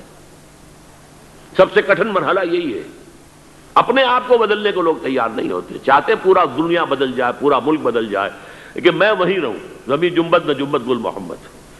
لیکن یہ کہ خدا نے آج تک اس قوم کی حالت نہیں بدلی، نہ ہو جس کو خیال آپ اپنی حالت کے بدل لیں۔ ان اللہ لا یغیر ما بقوم حتی یغیروا ما بانفسہم، اپنے آپ کو بدلو، اپنی معاشرت کے اندر اسلام کو نافذ کرو، چن چن کر چیزیں نکال دو کہ جو اسلام کے خلاف ہو۔ اور پھر یہ ہے کسی ایک شخص سے سب معتاد فی المعروف کی بیعت کر کے بنیاد مرصوص بنے، اور اگر 2 لاکھ کی تعداد میں ایسے فدائی ہوں تو پھر ہم غیر مسلح بغاوت کریں گے اس ملک کے اندر، سول ڈس اوبیڈینس اور بغاوت کے اس نظام کو ہم نہیں چلنے دیں گے، ٹیکس نہیں دیں گے، کوئی اطاعت نہیں کریں گے، لیکن مسلح نہیں، غیر مسلح جانے دینے کو تیار ہوں گے۔ شہادت ہے مقصود مطلوب مومن، نہ مال غنیمت نہ کشور کشائی، لیکن کسی کی جان لیں گے نہیں۔ اور نمبر 2 اس دوران میں جو بھی اللہ کے فضل و کرم سے حالات نے، کچھ اتفاقات زمانہ نے جو صورت پیدا کر دی ہے کہ خالص اسلامی عمارت افغانستان وجود میں آئی ہے، جو تعاون جس طرح، جس شکل میں، جس درجے میں، جس صورت میں ممکن ہو، ہر مسلمان پاکستان کا اسے اپنا فرض سمجھے، اس لیے کہ اس وقت کفر کی طاقتیں جو ہیں بالکل مجتمع ہو چکی ہیں، امریکہ اور روس ایک ہو چکے ہیں، ایران، اور اب ایران کے بارے میں افسوس کے ساتھ کہہ رہا ہوں، میں نے جو چند نکات بیان کیے تھے ان میں سے ایک نقطے کا اور اضافہ کر لیجیے، وہ بھی ان طالبان کے خلاف جو ہے شدت کے ساتھ، وہ جو شمالی ان کے باغی گروپ ہے اس کی مدد کر رہا ہے۔ اسی طرح بھارت تو پوری طریقے سے ان کے پشت پر ہے۔ یہ ریاستیں جو ابھی تک جو ترک ریاستیں آزاد تو ہو گئی، علیحدہ ہو گئی، لیکن ان کا ذہن ابھی تک کمیونسٹ ہے، وہ بھی ان کے پیچھے، اور اس طریقے سے ان کو سپورٹ کر کے اس مسلسل جو ہے طول دیا جا رہا ہے اس کو۔ تو پاکستان کے ہر مسلمان کا جو چاہتا ہے کہ یہاں دنیا کے اندر وہ خلافت علی منہاج النبوت کا قیام دوبارہ آئے، اور ہم محنت کر کے گویا کہ حضرت مہدی کے لیے راستہ ہموار کریں، تاکہ یہاں پر وہ زمین تیار ہو جائے کہ پھر یہاں سے فوجیں جائیں، جو سرزمین عرب کے اندر خلافت علی منہاج النبوہ کا کامل نظام قائم کریں، اور پھر وہاں سے وہ اس کا دوسرا مرحلہ گلوبلائزیشن کا وہ حضرت مسیح علیہ السلام کے ہاتھ میں ہو۔ اقول قولی ھذا واستغفر اللہ لی ولکم ولسائر المسلمین والمسلمات۔